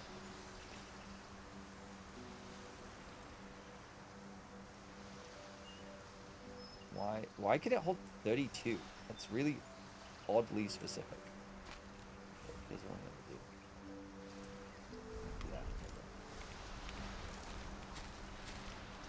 I'm gonna put the bees over here. Yo. Assuming they're gonna attack me. But whatever. 313 is the 313 left. The same since changes of storage and then to glass. Okay. You're just wanting for your trip, and it'd be nice to be able to play. PC needs to be fully replaced, so. Yeah, having something that it's like you can play the games like on minimum spec, like it'd be like 720, 30 FPS, but still, it's like it's not that big of a deal. It's pretty decent. Like I played Dave the Diver on it for a while on stream. No, like you could notice the frame rate versus like the full game, but it didn't look too bad. And like when you compare it 1-to-1, it's like, yeah, obviously the PC version in 1440p playing on a very like a decent computer, yes, it will objectively look better. But if you're not side by siding it and you're again looking at the small screen, it's not that bad. And then I have the dock, so I can connect it to my TV. Like it's fine. Also play the games. Not really want to play AAA or hybrid. I mean, even then, a lot of them are very well optimized. If it's on like a Switch, it will like it. It's basically like a Switch level game, right? So it's not too bad. Okay, close on.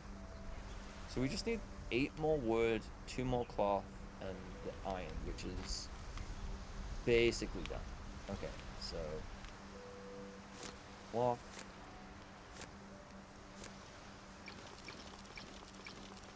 Go. And then we just need wood. So I need a axe. Go. I don't want to chop these yet. I feel like they can get bigger and they'll give me more wood if I let them grow a bit. I'm definitely moving away from playing AAA games as well. Not for any like moral reason exactly. It's just like I just don't think the value is quite there anymore. I'm finding so much more joy playing indie games. One, a little bit more affordable. 2, more interesting concepts and like things. Again, like Balatro. I know I keep talking about it. I'll talk about it until I'm blue in the face. But it's like it's such a simple, small game, but it's so much fun. And I'm like, yeah, that's more my jam. You have USB-C hub, an office setup, keyboard, VM classes, might take game. Might as well, yeah. So you could play a little bit on a little bit higher end system if you wanted to, but also if you get the dock, you can connect the keyboard and mouse to the Steam Deck too, as well. But obviously it needs power. Like it needs the. Well, I guess it only needs the USB. If you use the dock, how does it work? I think it's the dock has either a fixed power input that goes to the wall, or it's a USB-C. Because the way it connects is it connects into the USB-C. That's how it delivers the power. You have downstream power. Okay, then you're fine. You're good. Alright, we are building a dock. That is just gonna live in our can't be placed in air. Yeah, no shit. Okay, too thirsty to sprint. Which way? Is there any particular way that I need to like go? They're all kind of far away. I'm trying to think if there's like an island I can get to. I mean, that one's pretty close. But then that one looks really cool. I guess we could just build it somewhere up in the middle. I think I'm going to build it over there where the airship pieces were. The dock will work. It's the same as like hell yeah. Actually, let's put it here. No space. Docking pots must be in the air. Alright, well, there we go. Glitching it in, baby. Okay, so we need cloth and iron. Cloth and iron.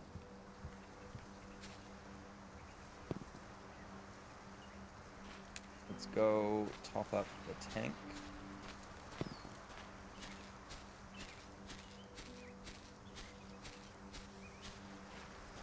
Or am I out of... Oh, I'm out of... Oh. There we go. Okay. So fill up on some water.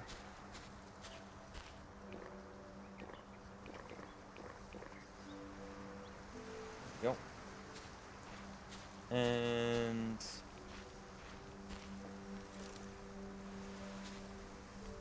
some retreat. Okay, here.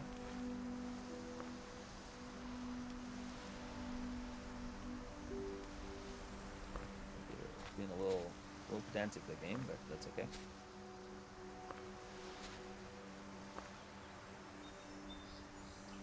There we go. Okay. And then I think we'll have enough wood from that. That's fine. Let's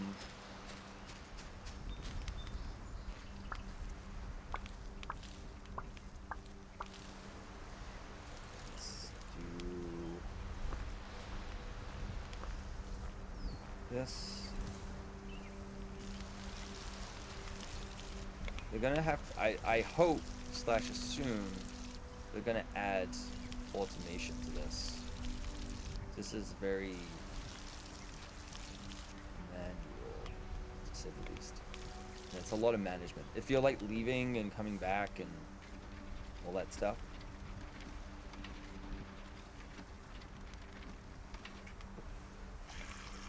Then I think they need to like add that. But maybe that's part of the full game, or maybe we just don't unlock that yet.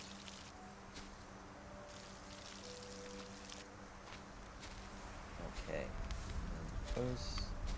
I think those are fine. What do we need? What are we doing? So I need 15 iron and I need cloth. So. Cotton. Do these need water or is it not doing that? Actually don't know. Maybe. Let's try.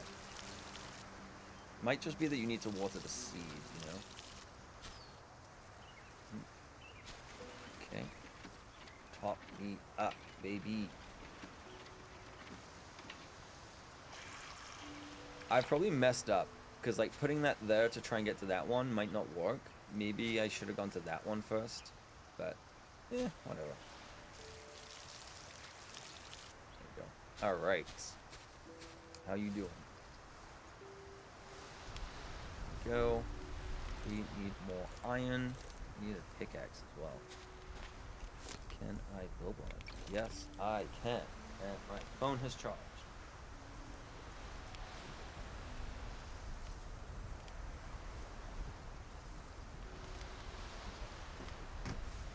I sent a message to someone at work at like 6 p.m. And I was like, maybe they'll answer. Maybe they'll just be like, that's a tomorrow thing. So that's fine. Okay. How am I supposed to get iron from this thing? If it breaks in 2 hits, that doesn't really. You know what? That happens every single time. I know there was more iron at the top, so let's maybe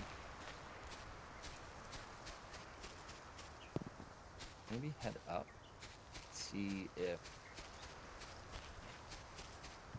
I'm wrong. Yeah, no, okay. Go. Get a fancy case of Steam Deck. Yeah, it comes with like a nice little pouch thing. The only thing is the pouch thing doesn't have something for the dock. Like there's nothing that comes with the dock, so it just kind of sits loose. But yeah, it comes with a nice pouch. I like it. Don't need the stones. Oh, did you buy like a separate one for it? Mine arrived just like in a cardboard box, and I was like, what the fuck? And then it's like inside it has the hard case, and I was like, oh, okay, that's fine. I'm not getting bugged. That's fair. That's fair. It like it's the same as the Switch, right? It's like getting, oh my god, chicken. Why can't I pick this up? Why can't I get the chicken? Can I water the chicken? What do I do? Hello? Okay, alright. Screw you, chicken. Made of stone, I think. Again, I have 2 USB docks. There you go. True. Yeah. So if it's literally just operating as like sustained power and keyboard, mouse, or controller pass through, then that's fine. And you don't really need that. I think the only thing I run into is like a certain, I think it's like the Xbox One controllers back a certain age don't connect over Bluetooth, so it doesn't work, but the Xbox One X ones do, I think. I remember that, so I don't know if you use a controller, I'm not sure, but if you ever did. The PlayStation controllers, I think, work fine, but it's like a certain age. I think you have to get the One X controller to do wireless. I even tried, because I have the little dongle for the Xbox One controller for Windows. I tried that and it didn't work, so I don't know if it supports that. But yeah, I don't know if that's a main deal breaker. Not like a deal breaker, but just like a thing that matters. Two with you. The docs will be power mods, keyboard, mouse. Need to figure out the controller. Yeah, the control. Yeah, so that's the only issue that you'd run into, controller-wise, is just the Xbox One controllers of a certain age won't work, but the Xbox One X will, and the PlayStation. I don't know about the 4, but the 5 should work because they connect over Bluetooth. Okay. But if you have a wire, then it works fine. Like I just take my wireless controller and just plug it in with a wire, and it's fine. Doesn't matter. Okay.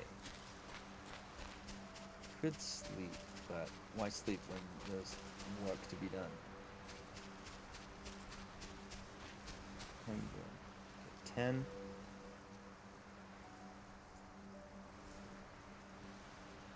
Get smelting, baby. I think I only needed 15, but I need cloth. So let's grab you.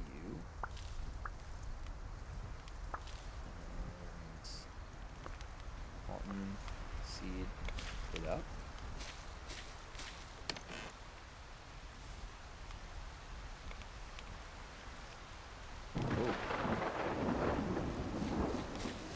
Oh. I don't think I've eaten food in a while. Both in life and in the game. Like, I actually don't think I've eaten in a really long time. I'm sure they're gonna balance that at some point. Okay, I got some food. I think I have wood. 6 wood. Okay, not terrible. Let's make some more cotton.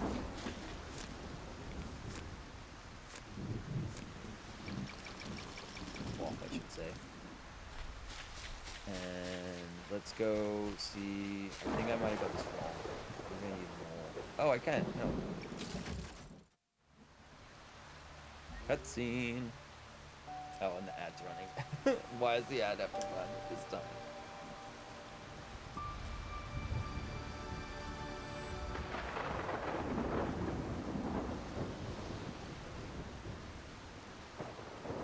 Let's maybe not demolish, shall we? Okay.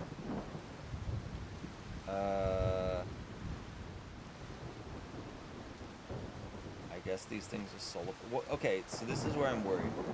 If I take off now, you know what, let's just find out. Okay, W is forward, S is brake, double tap S is reverse. Upper light, docking midair is possible. Lower light, docking in 5. Okay. Docking when not possible. Dock ship. Okay.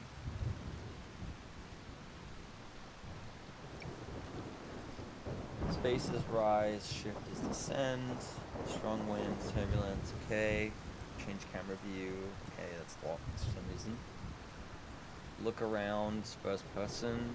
Docking and precise flying is more easy in first person. Shows current battery level, battery low, airship speed is heavily decreased. Charging indicator indicates whether the airship's solar panel is charging the battery or not. Charging speed depends on weather, time of day, and shadows. Okay. Repairing, I guess, like damage is not yet. Toggle the light, has everything. Yep. Altitude indicator. Retrieve. You lost or crashed your airship, you can retrieve your butt. Okay. Am I gonna lose all of my. Oh god.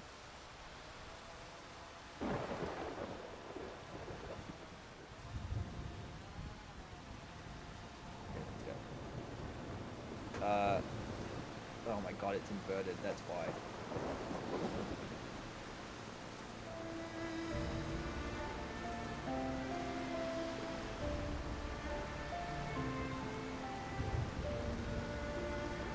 I have no idea what this I don't like the inverted.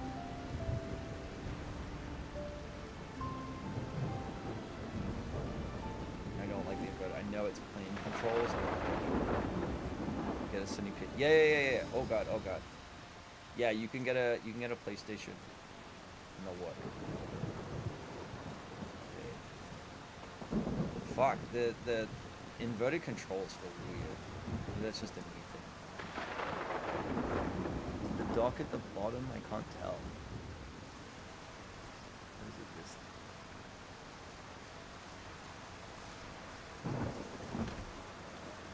Okay, we did it.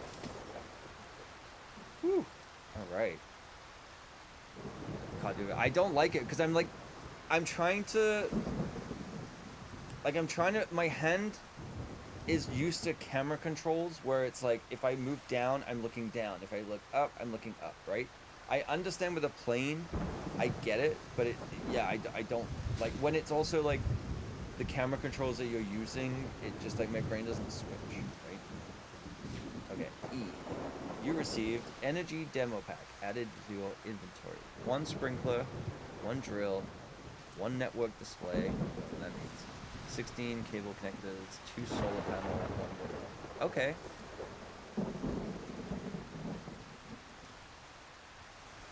Okay, so it like automatically waters the plants. Cool. Oh, okay. Didn't know Q did that.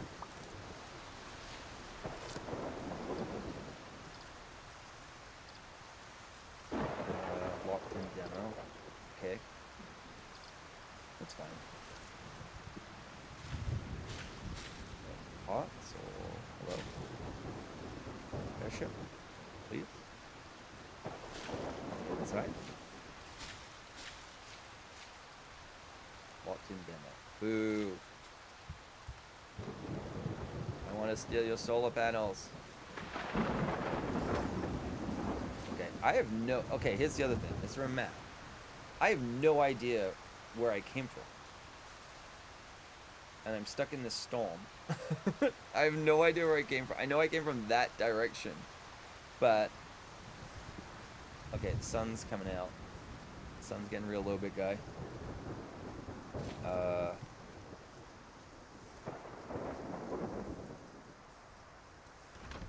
Okay, so... I guess let's go... Let's try a different... Let's try another one first.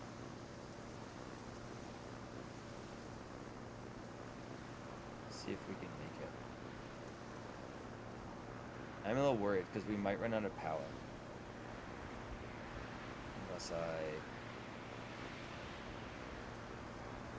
guess if I like look down, maybe, I don't know, is this charge? At least that tells me when the thing is. Okay.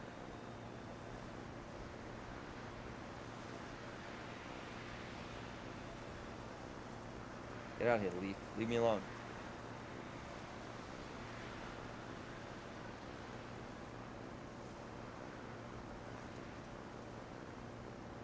Yeah, this feels weird.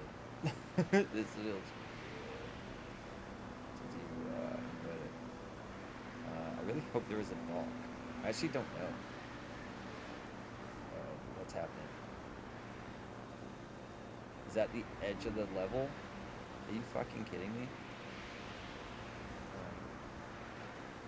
Couldn't do that sooner. Had to like waste all my power first.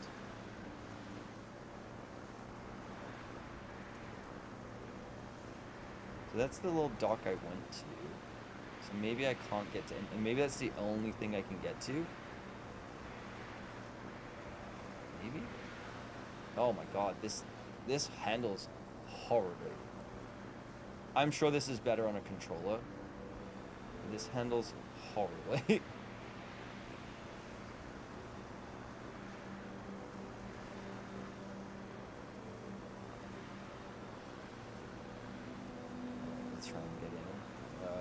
My favorite Friday night activity, a bit of docking.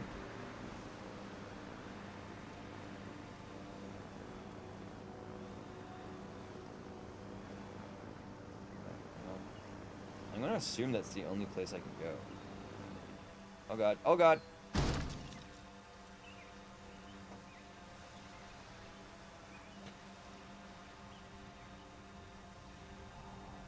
Will help? Yeah. Doc! That is just true, but it's the day I most enjoy doing it. Alright. Components. Alright. So we have a sprinkler, a solar panel. So where is the sun? The sun, I guess, is over that way, right? So I guess I don't know which direction it moves right now. Like, is it moving over?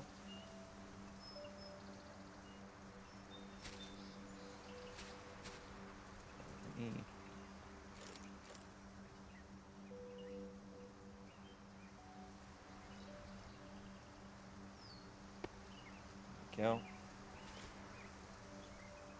Generates energy when exposed to the sun. A network display. Drill used to mine ore. Oh, okay.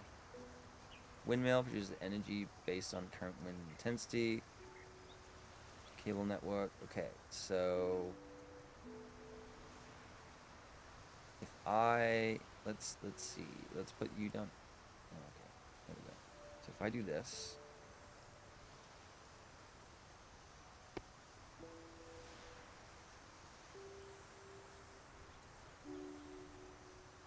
Wait, how does this not?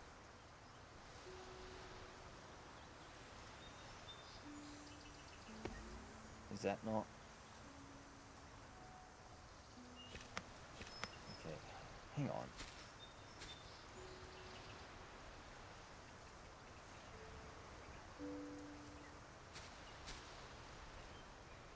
Why can this not connect?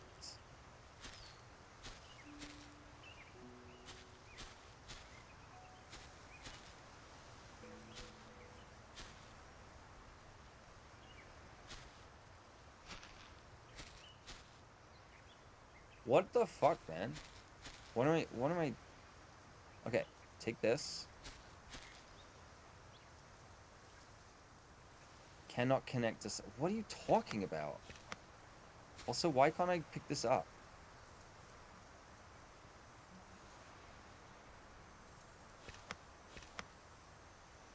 This is weird. I don't know.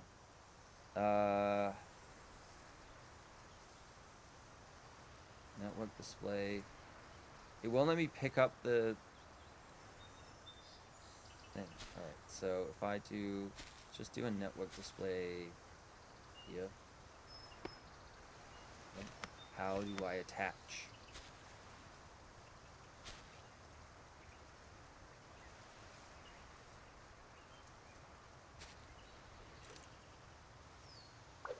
Okay, so I had to like, that's so stupid. Alright, there we go. Alright. How far can this reach? Not very far.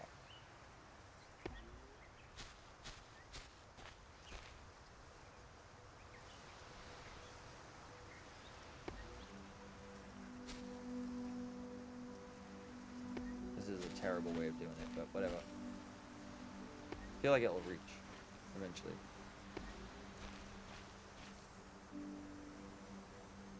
Come on. We're getting some real Astroneer shit now. Let's do the drill.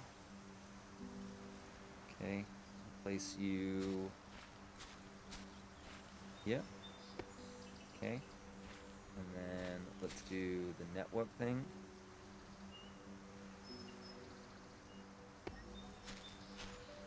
There we go. Alright. So this is all connected, which is nice. Let's... I guess it's not getting any power right now. So we'll move on. I'm guessing I'm gonna need to pay attention to Steam sales and emails again now. They'll have ways to play. Yeah, I mean right now it's not bad with the Next Fest demo, so there's a lot of stuff you could check out. Let's do this solar panel and this.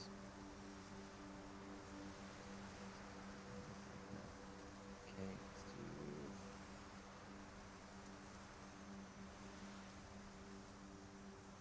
Actually, where's the sun?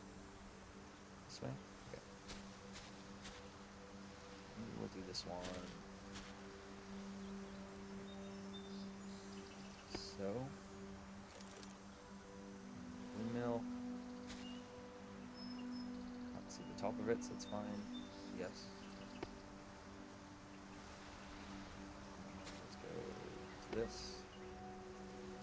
Let's go. Okay. How is this doing?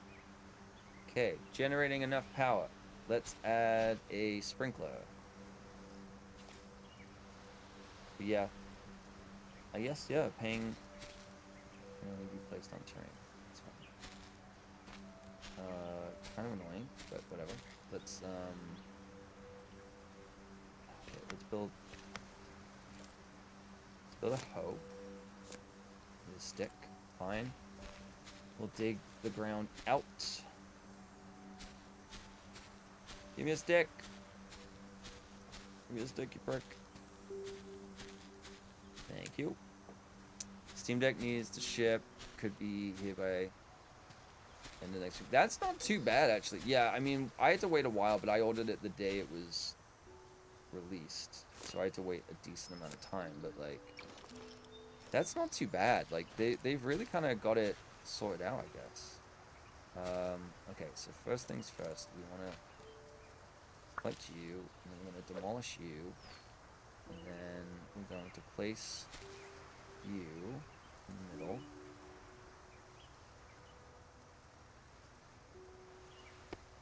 There we go. Alright.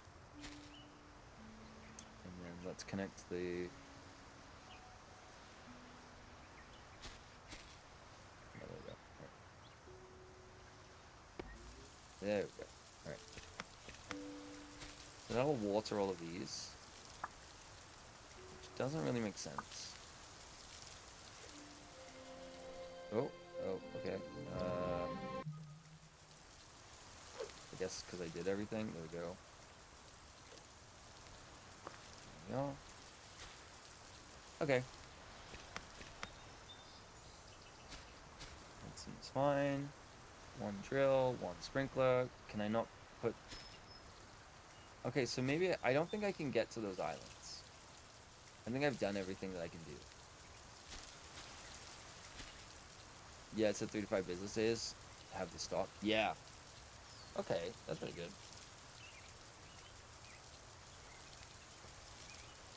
Yeah, that's not too bad, actually, right? Okay.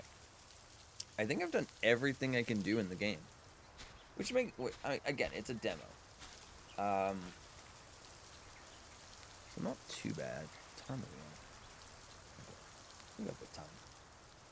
So I guess I guess I can't fly to any other places. It's just that little island. But there's other stuff I can... What, do a demo? Yeah, okay, that makes sense. Like, animals, so you can kind of get an idea of what's coming.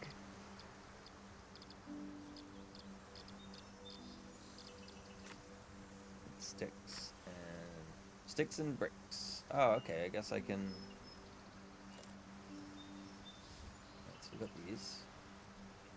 Some bricks. There we go.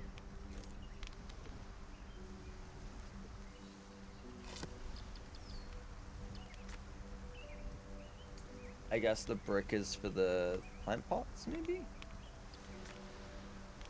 we'll get some wood. Let's go get some wood and some sticks. I guess these should be properly done now. They are mature, sensual trees.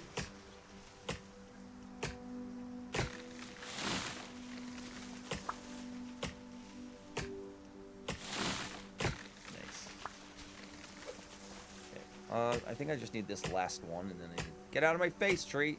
And then... I think I need one more stick.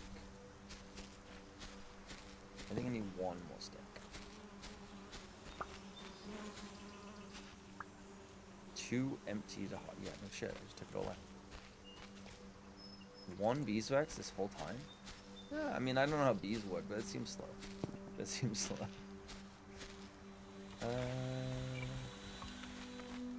Pretty sure I don't have enough sticks. Still. Ah, okay. I just need 1 stick. Throw me a stick. Treat me like a puppy. Throw me a stick.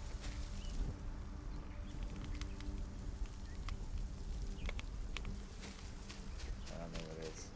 What's the first thing you think you're gonna play on it?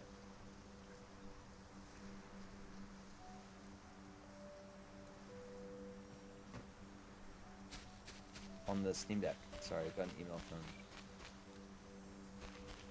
someone, but I don't need to reply immediately. Okay, got the stick.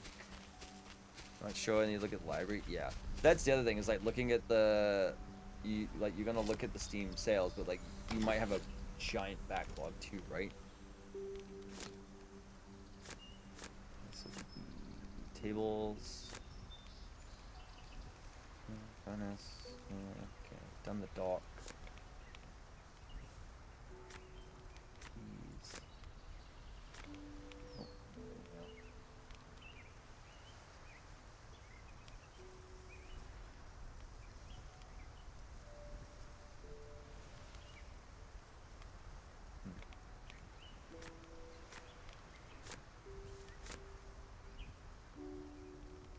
Do I need to build the furniture? I can build the table. Chair needs stick. Okay. That's fine. Okay.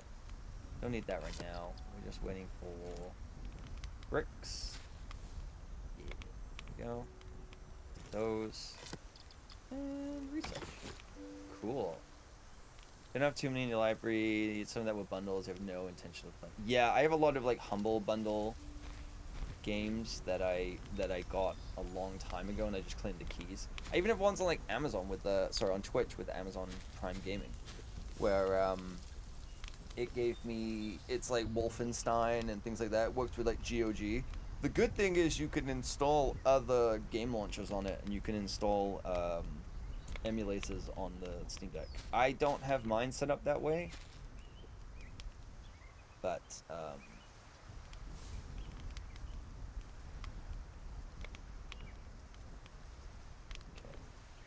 I guess it's gonna have to add a way to have switches, but you can do that. So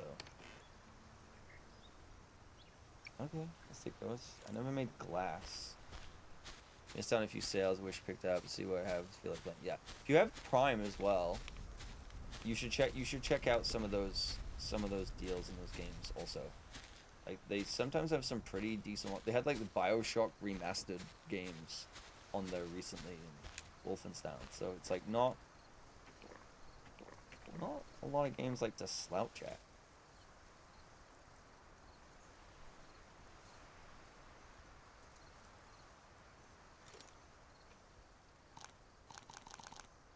Yep, we are maxed out to the brim. Been grabbing Steam ones, yeah. Don't use any of the launcher. The interest to look at it. Sometimes it's like so I think Wolfenstein, or one of them, is both an Xbox key as well. I know that's like doesn't help or anything, but it's like an Xbox and a GOG. So like if anyone plays a console, I think you can get it for a console as well. That's just not specifically aimed at Scott. That's just a general comment. Okay, so upper floors can be attached to foundations to construct bridges. Okay. Incorrect commands, incorrect airship. The airship changes through its build. Charges through its build. Charging speed depends on sunlight exposure. See, that's the thing that I was a little confused by. Is like, if the sun is low, do I have to then point the airship at it, or is it just kind of like, yeah, it's an interesting mechanic, but it could kind of become very cumbersome unless you can expand. Like, they need to potentially, again, they're still making the game, it's not like this is the release version, but like being able to add solar panels on the side so it reduces the need for like such a specific amount, or if it's just like a global thing where if it's sunny it charges and it's fine. Like, I don't know. The cable thing's not too bad, it's very Astroneer-esque, and that's okay. Maybe needs to be a little bit longer, but that's just like, that's me just wanting to put less down. That's not a criticism of the game. Bushes can be chopped down with an axe. Didn't know that. Should have looked at that sooner. Glass not used for resources can be crafted in the furnace. Okay, maybe we will pick up bricks and let's throw some sand. Let's do it.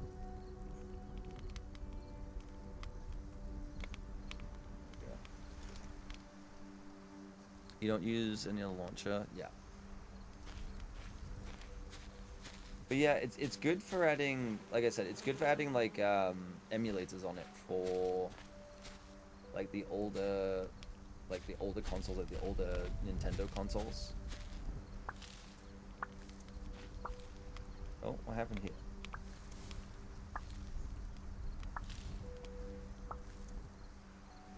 Okay.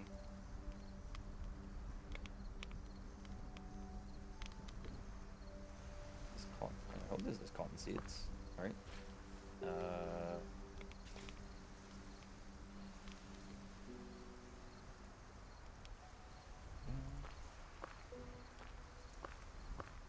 No.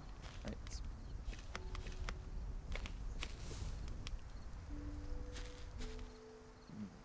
Okay. Alright. There's an ad that's gonna run in a few minutes anyway. I'm just gonna preemptively run it now, go to the bathroom, and then we'll keep playing this a little bit, but let's talk about the game itself as well. But I'll be right back.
Okay, sorry about that.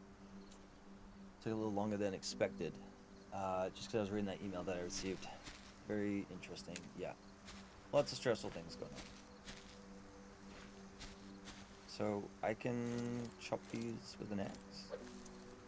Oh, it's got leaves. Interesting. Can I? Okay, can't use it on flowers. Lame. Lame, lame, lame. Okay, we'll grab a couple more things. Alright, let's just sleep through the night. I assume they're gonna add it where it's like if you sleep, you lose resources too. Like the food and the water not going down, I'm sure is just demo, and they want it to go down, right? Otherwise, there's like no penalty for that, which most other games would have. So I don't see why they wouldn't include that. So okay, cool. Yeah. All right. I don't think there's anything really left to do in the game. Like I can't build any more of these, so can't really go anywhere else. I don't think. I think I've discovered everything. We went to that island we're supposed to. Like, good job I put the airship on that side and went that way. Because it wasn't super clear that that's the only way that you could potentially go to. Like, maybe you could get to those islands. I don't know. Maybe the one over there. But that seems to be the only one. Yeah. But might just continue to play Disco Elysium. That's a good idea. That's actually a good idea. I haven't played that, but I think I have it. I can say that about a lot of games. I have a lot of games in there I haven't played. Let's go here. Go. Cool.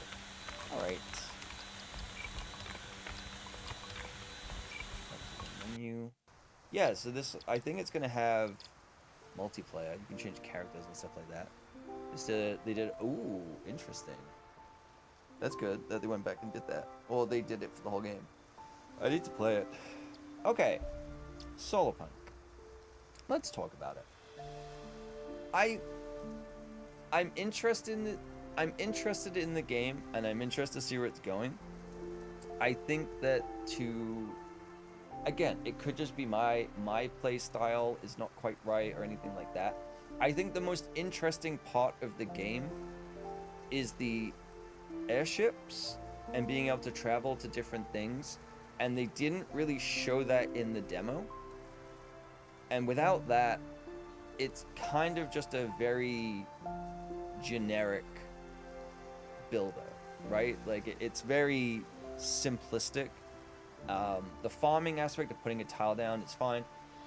Again, it's all speculation because it's like it's not the full game, but having to go back and put the seed down every time yourself, I'm assuming that because they have the sprinkler, that there will be an automated seeding thing or something. I'm making that assumption.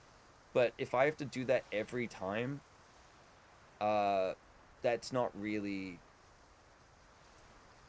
I don't know. It's like, that's not why I would want to play this style of game, right? There are other games that do what this game does better when it comes to farming and the base building. It could be really in-depth. It's a very beautiful game. I think it looks great. And I love the concept of it. But I think that maybe this demo should have focused more on the airship, potentially, because that's what people are going to want to play. That's like the whole thing is about maybe I'm wrong. Maybe I'm misinterpreting that that's not really what it's about. It's just that is a traversal mechanic that is included in the game, but it's not really about that. But it seems like it is with the dock, with the upgrading of your ship and be able to go further and explore. It's kind of like, again, if it's like if you were doing a pirate game and you had a cove, right? If it was called Pirate Punk, right? And you had a ship and you could sail to different islands and do things like raft or whatever. It's like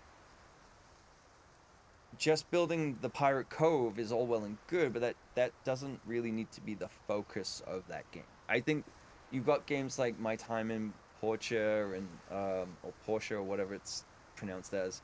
You got that. You got games like Palia.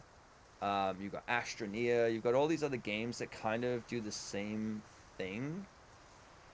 But I think that they haven't really shown off what the unique selling point is of this game, because the unique selling point of this game is the solar-powered airships, and there wasn't a lot of focus on that at all. Like, we unlocked it, we went to one place, they give you everything, and then you fly back. And the flying controls are kind of clunky, so you don't really get to, like, use it in a great way. Again, could just be user error. It could be better with a controller. And it has like in a flight style. I think that with a mouse, it felt just like again, it could just be me because you're moving a character around and looking up and down in a normal way, and then you get into the ship and suddenly it's inverted. You're like, oh. And so the back and forth of that could be a little not great, but I mean that you get used to it eventually, so I don't know. But yeah, it's just like I wish that they'd shown more of the stuff. It didn't have to be a lot of things. Like even Raft when it was kind of very early on itch.io. It's like you go to different islands and there wasn't a ton on the islands, but you could go and you could explore and you had to figure out how to like stop your raft from going away, floating away because the world built around the raft, not the other way around. And so if you lost your raft, the whole world would despawn. And it's like I think it would have been interesting to have a few islands, even if they were all kind of the same, so that you build the ship, or like you find kind of like a way of a No Man's Sky where it's like you have this broken ship, there's already a dock there, you find a battery, you find elements that are hidden that can either be like in a cave. So it's like okay, to get in the cave, you need to unlock the pickaxe, and you get the pickaxe, and you find the battery, and all of those things. Like it doesn't have to be like an end game thing. It doesn't have to be like in Astroneer where you have to get lithium to make like you have to mine it and make lithium and things like you don't have to go that complicated, but it can just be like a crashed ship that you have to reclaim the parts for. You put back together, and then you go to different islands, and this island has wheat on it, this island has berries on it. That like you have the starter island, so you have everything you need, but there could be elements on the different islands, and maybe that's part of the plan that's going to be in the final game of like you go and you find parts and that's how you upgrade the ship. I think that's what it seems to be, is like finding parts that upgrade your ship, and that's totally fine. I just think that they probably should have shown that more in the demo. So I don't know. I feel like I've seen a lot of these games. What was that game a few years ago that everyone was playing where it's like you had the airships, and you could like zip around on them? I can't remember the name of it, but it's like nothing that's in this game to me right now makes it stand out as something unique, and that's just because of the experience of the demo. Again, the airship stuff could be really fun. Exploring new islands could be really fun as long as there's stuff to do on those islands in a full game. Could be really fun. The one chunk placing of like stuff, like some stuff snaps, some stuff doesn't, is interesting. But yeah, I don't know. It's interesting that like they're doing like giveaways and stuff like that, and like that's fine. It's just maybe it's just like I like the idea of the game, and it's maybe just not for me. But it could also be that it's a demo. I know I keep repeating myself, but it's just a demo. I'm not seeing the full extent of the game. It looks like there's a lot of depth to it. It looks like there's a lot of like the smelting and upgrades and things like that. So maybe as you get more into the late game, it's more appealing. I guess I've just played a lot of these style of games where it is just like, okay, you build a house and then you put some farm stuff down and then okay, that's it. But that's the whole demo, right? So I'm comparing it to games that I've played that already offer all of that.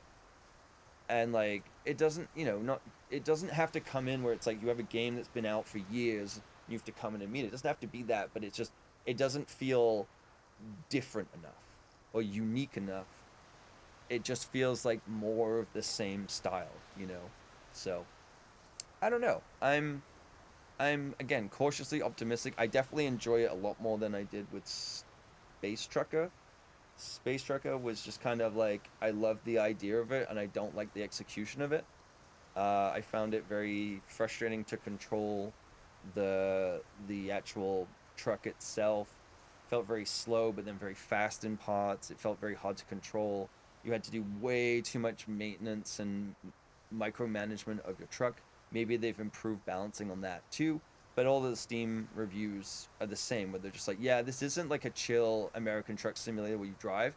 It's a lot more of a management game of your truck, and there's like everything with damage and things. Yeah. Farm Sim 2022, 42. I mean, that's actually not too bad. I'd be interested in that. I have like 15, I think, or one of them. Which one do I have? I have one of them. It might be an older one though. All games. Farm.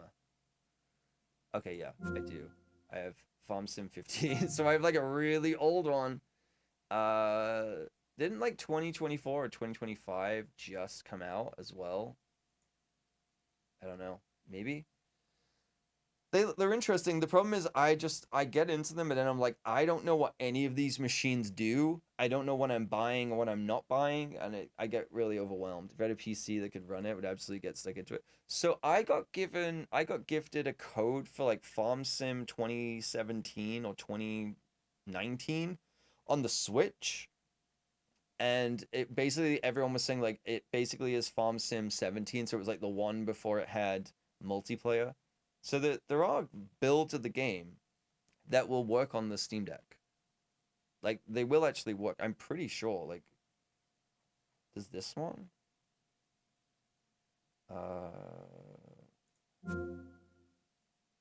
Game info. Partial. Okay, yeah. Probably not then. Probably not. Like, because it relies a lot on keyboard and mouse. Like, maybe it does. I don't know. Keep in mind, this came out in October 2014, so maybe this is the wrong one. Like, maybe look at the newer ones, but they might work on, because they released them on Switch as well, and they released them on console. By computer, I would include the wheel. Oh, okay, so you're looking for like the full-on trucker immersion experience. Man, I remember this one. I think I've talked about this last time, where it's like, this was a really fun game that got screwed over by some people, and then they couldn't sell it anymore.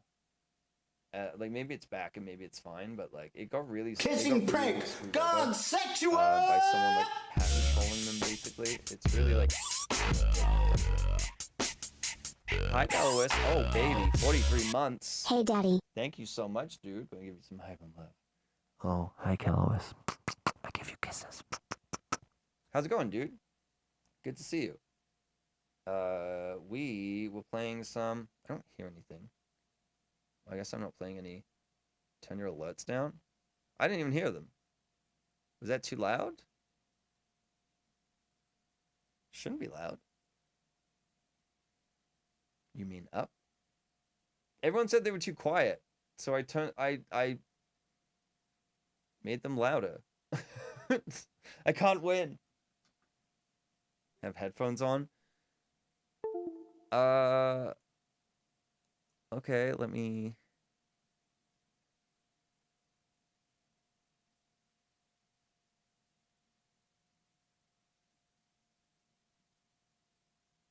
There we go. I put it at minus 20. Happy now? No? I figured.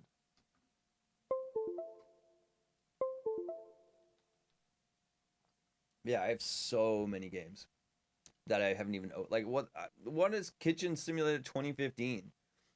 We need to start doing backlog days where we go through these. I remember getting this. It was fine.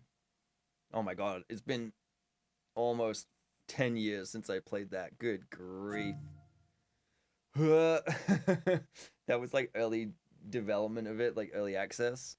I don't know. I don't think I ever went back. Or maybe you were quiet. Maybe. It could be. I did turn the alerts down a little bit, though. Not your friends. Can't play it on stream. Disappointing. Yeah, like my time in Portia.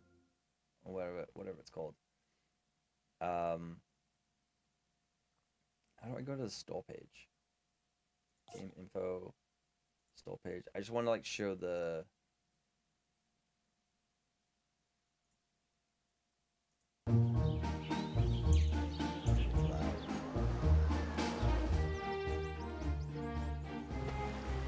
Like, I'm not saying it has to be exactly this level straight off the bat, but like the way that the grass looks, the art style, you know, the individual planting things.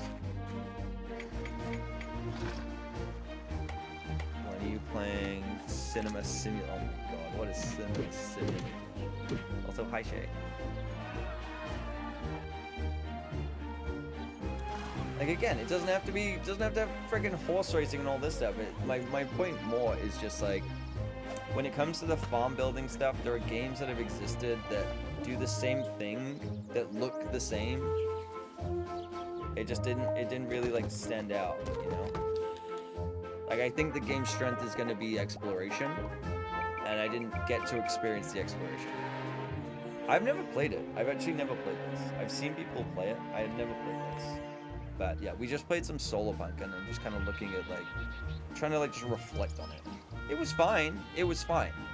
But that's it. And like the whole thing of Solarpunk was about airships and flying between things, and they basically let you fly to one place that's locked. They give you stuff, and then you fly back, and that's kind of it. When we put saddles on our friends, I would say embrace them. They might like it too much. I don't know. I think in any human contact right now, a Mac might explode. I think he yearns too much for it. Okay, I think we've watched enough of the My Time.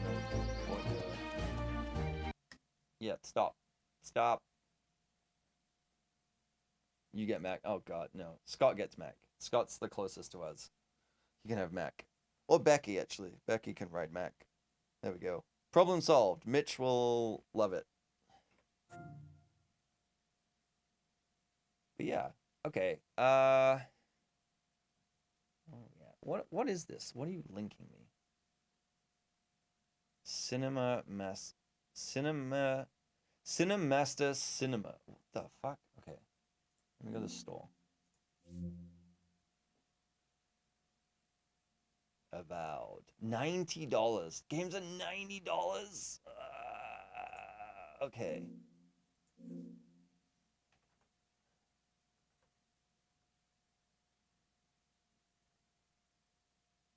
Cinemaster. Cinema Story. I finally watched someone play. I watched Non-Lion playing The Executive the other day, and I was like, it just looks like the movies game, which is fine. Check out Do No Harm. It just looks really good. Nah, not putting it through that. True. So true. Do No Harm. Why do these keep falling? Going to cinema. Oh god, it's one of the style games.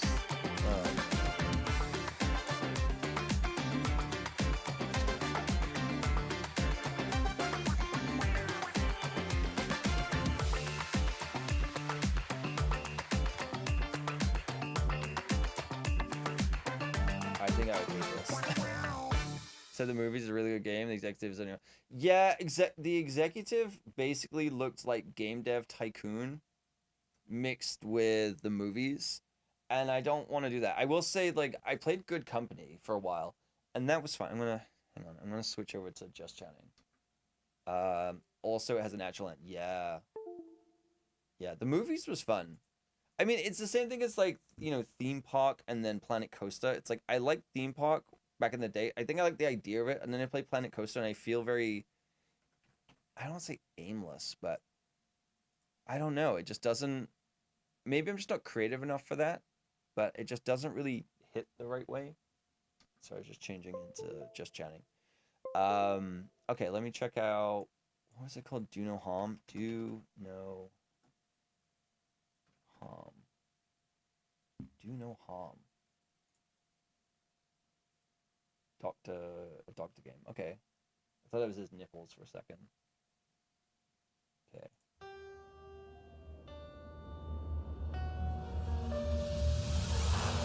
Being a doctor is no easy task. People come to you with all kinds of ailments, each with their own struggles and fears. So this has gotten like a Papers, Please, but you're a doctor. Keep learning, for knowledge is your greatest tool. Yeah, I have. Hi, Havoc. I have seen that game. And apply what you've learned to save lives. But what happens when you face horror? So you have to learn what the ailments are and then heal people? Oh. What if nightmares were real? Do you have the strength to confront your deepest fears? Or will you drown them at the bottom of a bottle? The fuck is it? I'm good. How are you doing?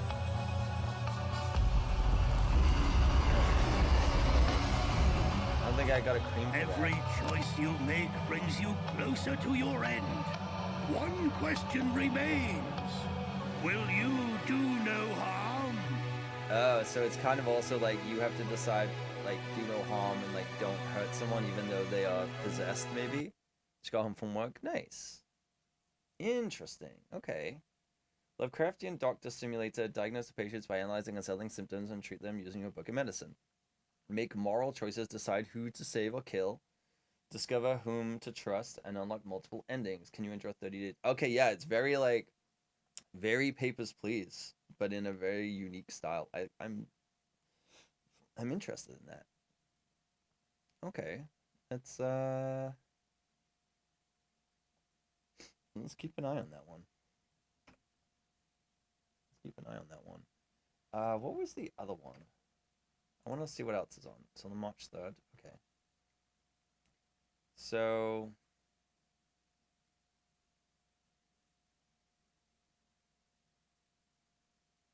the other ones that are on, I guess these are all, these must have demos or will have demos. My Drug Cartel. Okay. Machine Mind. See, it's hard to know what to like what to even like check out from this stuff, right? Desktop Cat Cafe, that could be a fun one. Night is Coming, that's like a zombie werewolf game. Final Outposts. Who knows? Yeah, so like there's a bunch of these hex tile games that seem to be on it this time. Motherfucking Jones! Hello, good to see you. Hope you're doing well. It's been a while. Settler's Domain, Roadcraft. This is the thing, is like I really like base builders, and then I also really like survival base builders, and I also like roguelikes, and then I play them for a while, and then I'm like, I need anything except these. Oh, there is a pirate game. Okay. StarCrafter, Ikara, Solarpunk. Okay, let's check out Isle of Pirates. Let's... Ahoy, Captain. Build your pirate tavern, explore hidden islands, find treasures, and expand your crew. Defend your island from enemies, and rise to become legendary pirate. Okay. Let's see. Pam, you would love Lord Goblin. Do not want... Oh, God. Lord Goblin. Okay, I mean, the graphics are fine. The tree looks a little broken.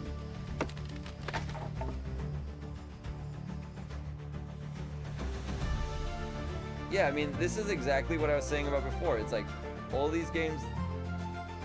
Okay, this doesn't look great, I'll be honest. This doesn't look great.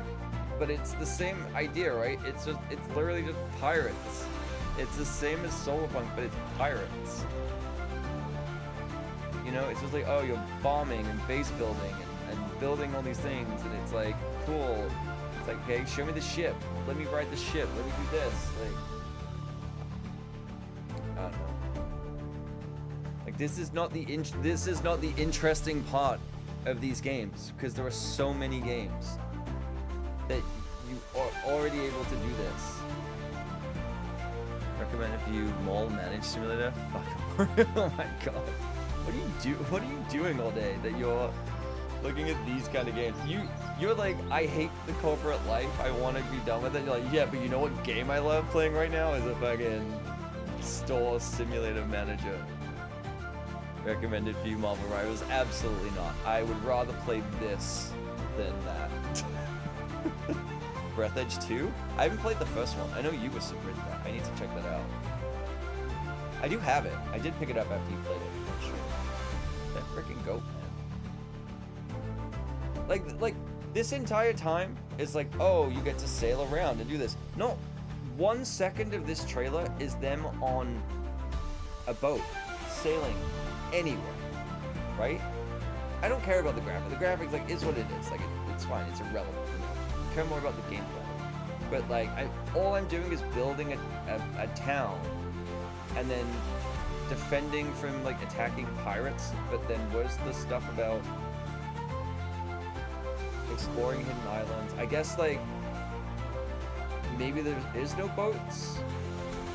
Because explore hidden islands doesn't mean anything. It might just be like, oh, you cross the water. But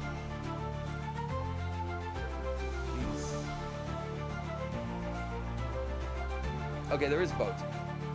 Sorry, at the end, in the last 15 seconds of your trailer, you're showing the ship sailing of your pirate game. Okay, dude, I'm ready. I'm ready for Valheim. Just say the word. I love Valheim. He's doing competitive research. True. To further, number one game to recommend is Dune Awakening. I've heard it's okay. I've heard that's fine. Fun news, Jeep apparently is introducing advertisements that will play on infotainment screens whenever you stop. That's amazing. I love technology. I love smart cars. And not the small time, like the small ones literally called a smart car. I love that we pay... What was the thing that... Was it BMW? Where it's like you had to pay a subscription to them to like heat your seats or something? You returned the Jeep the first time that happened. Yeah, you had to like pay a subscription to heat the seats. I'm like I've been saying about my landlord, if you cannot afford to be in the business of making cars, if you have to nickel and dime people to charge them for these features, because it's like it's a fucking car. Tesla has a few of those subscriptions. Insane. Subscribing to your fucking car. Like, I understand the charging for the Tesla network, but like that shit is insane. Okay, well, I regret the 3 minutes I spent looking at Isle of Pirates because I'm sorry. I know it's being critical of a indie dev, and they probably spent a lot of time on it and have a lot of passion for it. It doesn't look great because, again, in the same vein as what I just said about Solarpunk, which is being developed by two people, at a core gameplay level, it's not offering anything new that doesn't already exist in a million other games. One game that apparently is supposed to be amazing, that I have not checked out, and I keep hearing about, is Return of the Obra Dinn.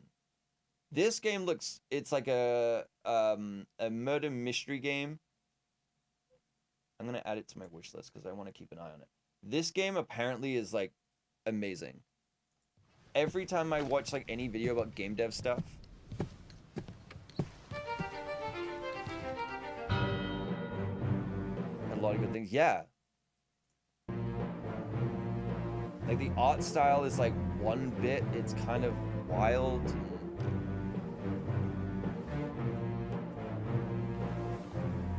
Like a murder mystery game on a boat. Not like a super long game, but still just like really interesting. Tesla needs to make up from all the sales they're losing globally. You see that he's trying to buy OpenAI now? And they're like actively trying to make it so he can't. What's in the box? Silvark, hello? Spending 100k on a car to have monthly advertising. Yeah, it's like, or to pay to not have advertisement features. That's insane. Let me help you. Like, just put a fucking speedometer in the car, goddamn. Yeah, this game, like, I don't think the trailer necessarily does it justice other than an interesting art style. I've not played it, I don't have it. But like, every single person that I've seen ever talk about games and game dev and all of these things has said, play this game. Like, this game is incredible. Yeah.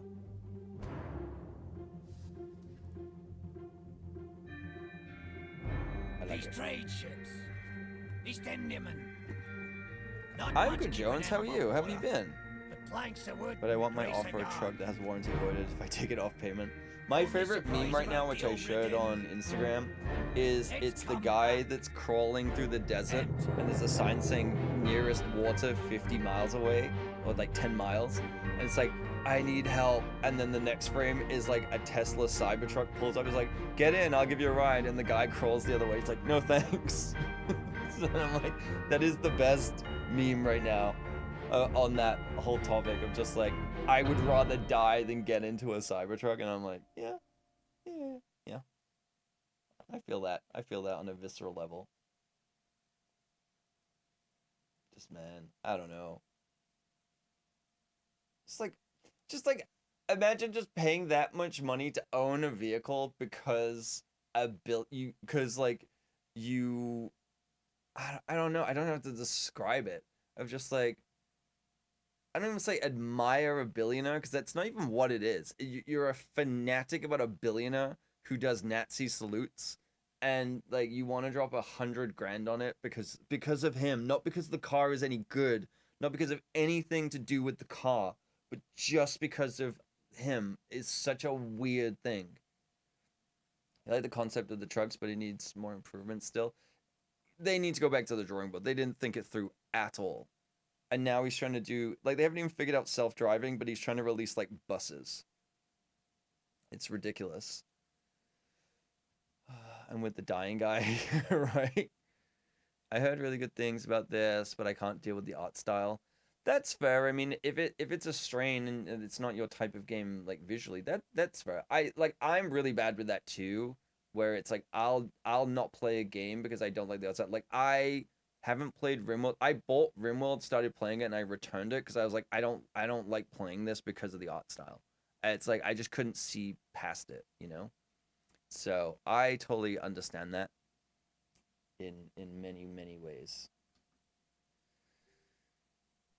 I said one completely covered in Edmonton road grime. It rust shit. Yeah, yeah, yeah.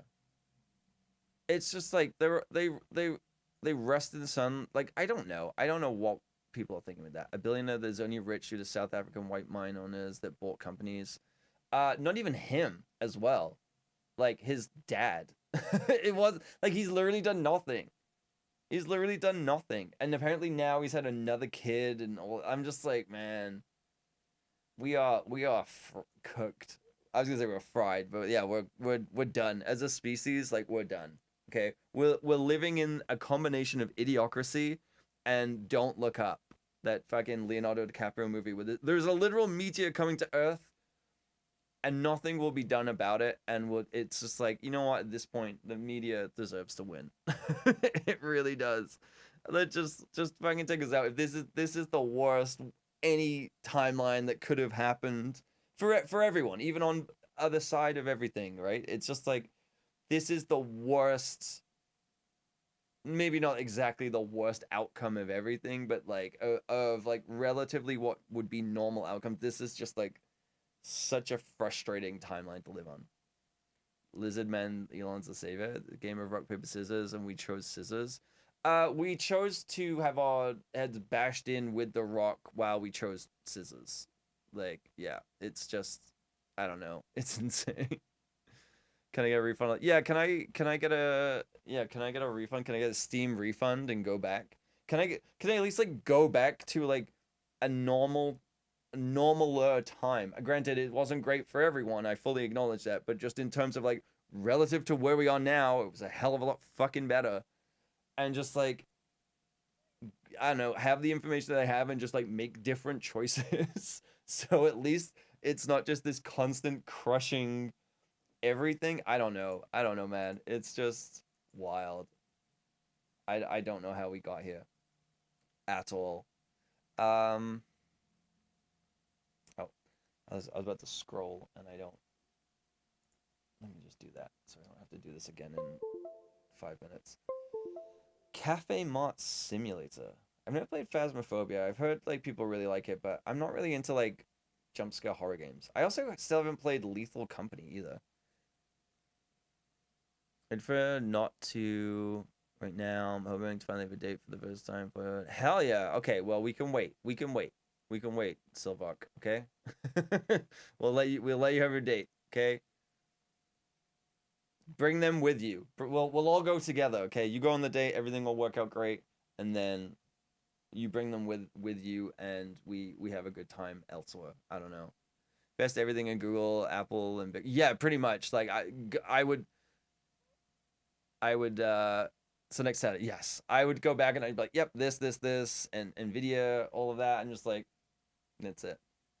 I think this Noita, is this the game that's made by a YouTuber, or am I thinking of? I think there's a game called Noia, I think, but this is one I think that Aqua was saying about this, like really difficult or something.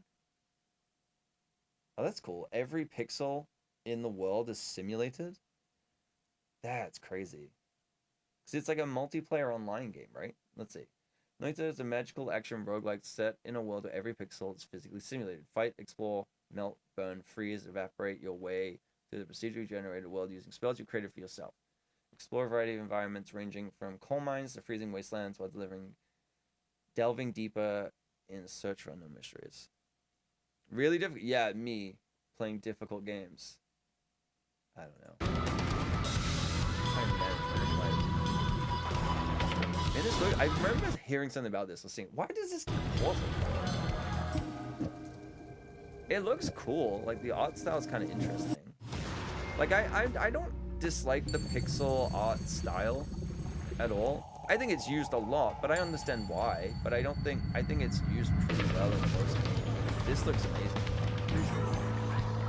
It's like Terraria, whatever. Yeah. Definitely has like a feeling of that.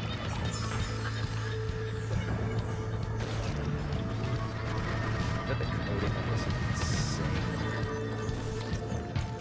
See, this is what I mean, right? It's like there's nothing inherently unique about the game in the sense of it's a roguelite. Like there's nothing that this is doing that Dead Cells or Spelunky or anything necessarily does, except the fact that you can destroy the environment and the world and change things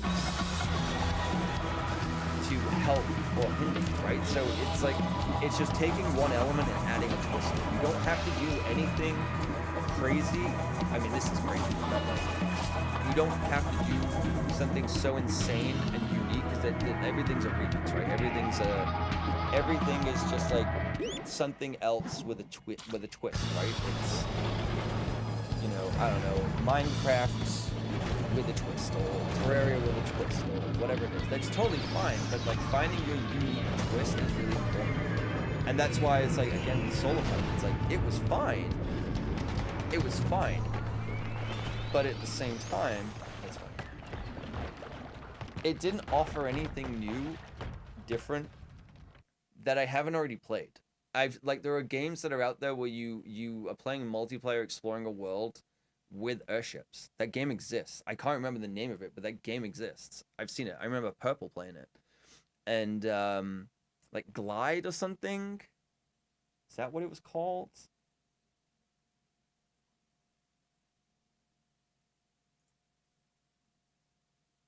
Oh God. What was it called?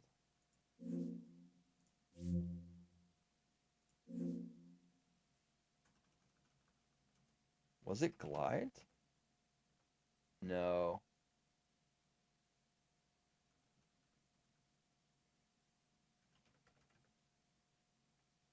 Airborne.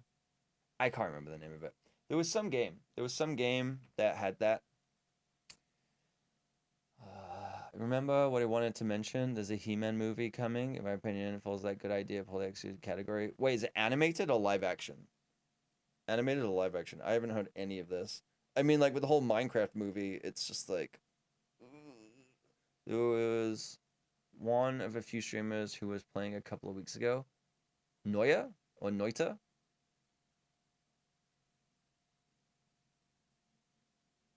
Live action? Didn't they already do this with Dolph Lundgren? Again, it's one of those things, like, it's not a bad idea to, like, remake those movies, right? Like, it's... I wiped my bum when the mist of clean magic eraser and erased your bumhole. Well, that's what your belly button's for. Those things are really magic. True. But that's what your belly button's for. That's where you get rid of the rest of it. You know? My bad. It's Masters of the Universe. Let me... Masters of the Universe live action 2026. Okay. Reveals the entire cast. Who is in the cast? Marina Baccarin. Okay. Alison Brie. Okay. Idris Elba. Jared Leto. Oh no. There's some where I'm like, there's some actors in this where it could go one of two ways, and then I see Jared Leto and I'm like, it can only go one way. That's not true. He's done some good stuff. Like, it's just everyone's like, oh, Tom Cruise, he's a Scientologist weirdo, and then I'm like, in a world where Jared Leto exists, you fucking kidding me? Thor is in it. Okay. Who's Nicholas Galadzine? Who's this? Oh, he's the guy in the red, white, and royal blue movie. Okay. This guy's gonna play He-Man? I don't know. I mean, I said the same thing about Henry Cavill when I saw him in Immortals and then he played Superman. I was like, he got big for it, but I don't know. I don't know if there's enough steroids in the world to make this guy look big enough to play He-Man. Idris Elba's fine. Again, Idris Elba's one of those people where it's like he's in a movie and it could be good, it could be bad, right? It really just depends on the writing and what role he's given and stuff. I don't know enough about He-Man, I'll be honest. But James Purfoy, I don't know him in a lot of stuff except he plays like he plays a king in this. He played the king in A Knight's Tale. That's that's like it. I don't know. Aloft was a new one I was thinking of. Also, I'm coming to ban. So we can see the. I will not be going to see the Minecraft movie. Absolutely not. No. Even I don't know. I mean, Scooter knows that I like bad movies, but I'm not going to go and see it. I don't know. I'm not into that type of cock and ball torture. You know what I mean? It's just I can't do it. I can't do it. I'll watch it when it's available on some streaming thing. I ain't paying to see that shit. Jack Black can only play one character, and he barely plays that well these days. Like the thing is, like, he started like deciding he was gonna retire from acting, and then he got popular again in films like the Jumanji films and everything, and then it's just like he kind of typecast himself, and then it's just like I don't know, it's that Melissa McCarthy thing where it's like I don't think he's a bad actor. I think he's a good actor, and I think he can be a funny comedic actor. He's also a really good like snarky comedic actor in a lot of his earlier films. He's good at that role too. But like, yeah, it's the Melissa McCarthy thing where it's like the writing. He picks projects to just pay a lot of money and he doesn't really give a shit. That's what it seems, and it's disappointing. You know, it just feels like he takes roles for paychecks, and I don't love that. You know, in the same way like The Rock, it's like they take roles for paychecks. It's not like an integrity thing. It's not that they're passionate about the thing.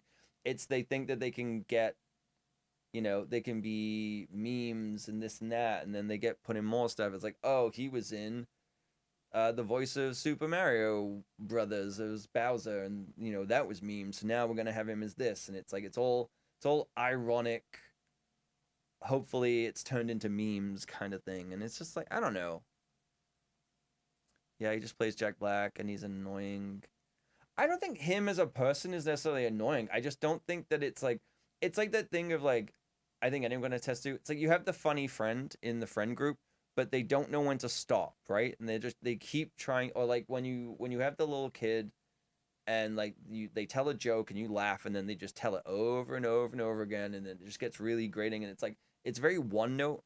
And I'm not saying that's him as a person. It's just the roles that he takes, the characters that he's given are those kind of things. Like I didn't think he was inherently bad as Claptrap.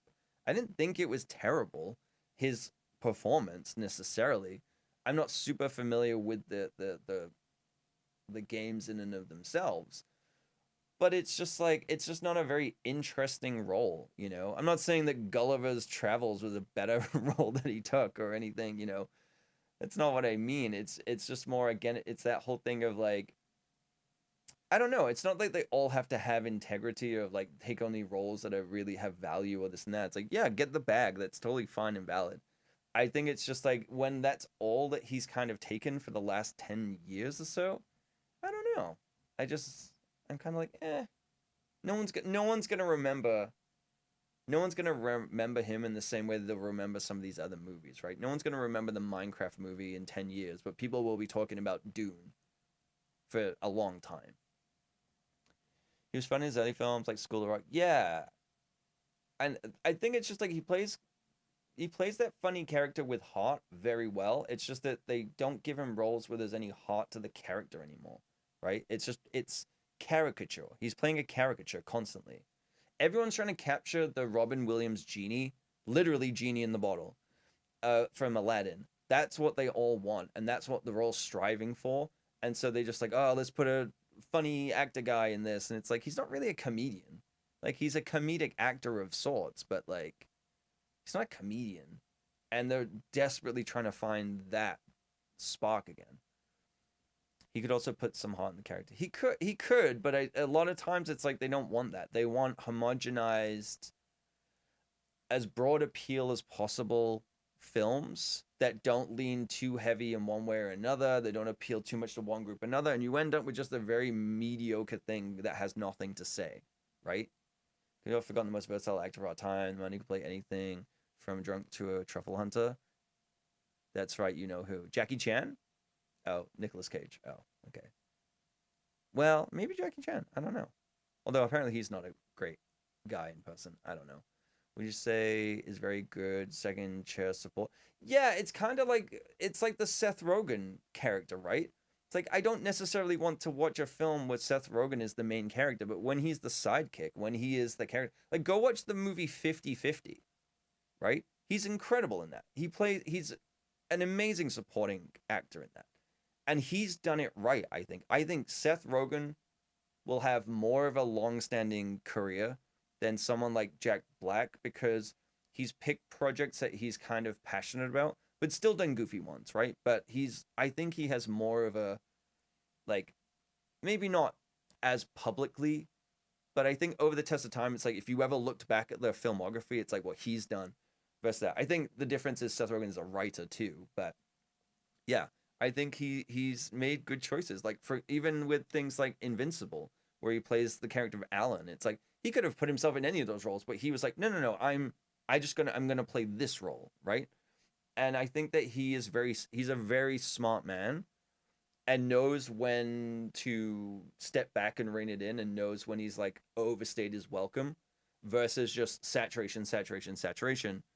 Put me in as many movies as I can so that I get as much money out before people are sick of me. He knew when to stop that, step away, and then work on his stuff over time, right? Because that's how you build longevity, not just cash in when you can. You know, Miss John Candy. Yeah, I mean, a lot of people like John Candy. I never grew up with Chris Farley. I don't know that, but it's like there's a lot of like people of that time where they played really good characters like that, right? But having to pick into target audience and tailoring the film to them. Well, it's not even just that per se. It's also about just making a film that has something to say, you know? It's not that you have to pick a target audience and make it for them, but pick a film that you want to make and it will find a target audience, right? I know that makes it very difficult, and that's not how business works. But like, if you're making a film that has nothing to say, that doesn't necessarily pick an ideology or it doesn't have to be like, if you, I want to make random ass films. I do, but it's like if I have nothing to say with it, I don't really see the benefit. The benefit can be mindless, stupid, popcorn action fun. That's totally fine. But if that's your entire career, then it's a career built on sand. And I think that a lot of actors, because of like the rise of Marvel and DC and things like that, where it's like, yo, you gotta get the bag, you gotta get the well-paid Marvel job or whatever, and they chase the money because that's where the money is. Whereas like then what's happened is a lot of those people have kind of faded and disappeared and aren't really playing other roles anymore. But then you have a lot of actors who didn't do that and built up over time, who will probably be around for a lot longer, right? Look what happened with the early MCU films. They made the films they wanted to, and the audience, exactly. And then when they started trying to make those films target those specific groups, that's when it started to fail and falter, because it felt too forced, it felt too homogenized, it's trying to be too mass appeal. People were getting frustrated because they reached the point where they started making films with like queer characters, and they wouldn't do the characters properly because they were afraid that they couldn't release the film in China or this or that, or like offend this group, so they could, what was the one in Star Wars? It's like they had the first gay character in Star Wars, and it's a cutaway of these two like people who kiss, so that they could clearly cut it out for a different target, like a different audience, like for China and everything, because you can't show that. And it's like, I get it from a business stance, but you're compromising the quality of the film in order to appease those things rather than making a film with something to say, right?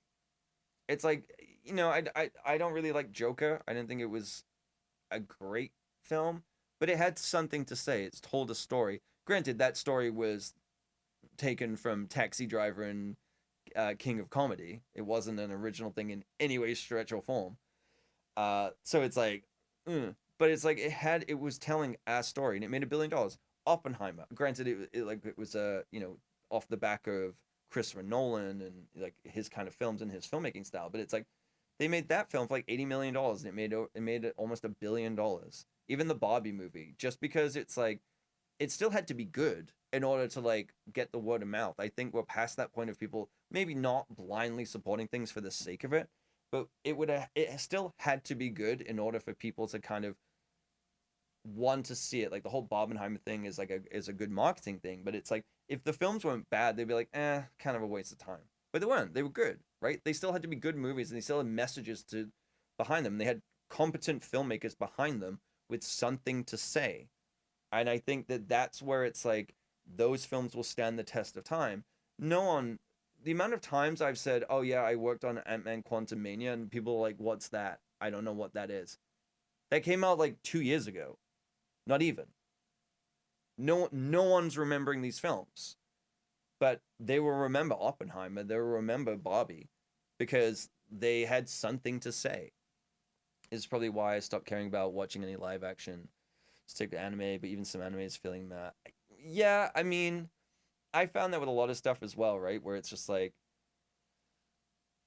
live action can be okay. There's so many good stories out there. We've talked about this before, where it's like we're kind of getting to this point where the people who now are getting into these positions of power, or writers and things like that, the way that they've learned how to write is kind of a second-hand way from like watching TV shows. So it's kind of like it's not this first-hand experience of learning how to write.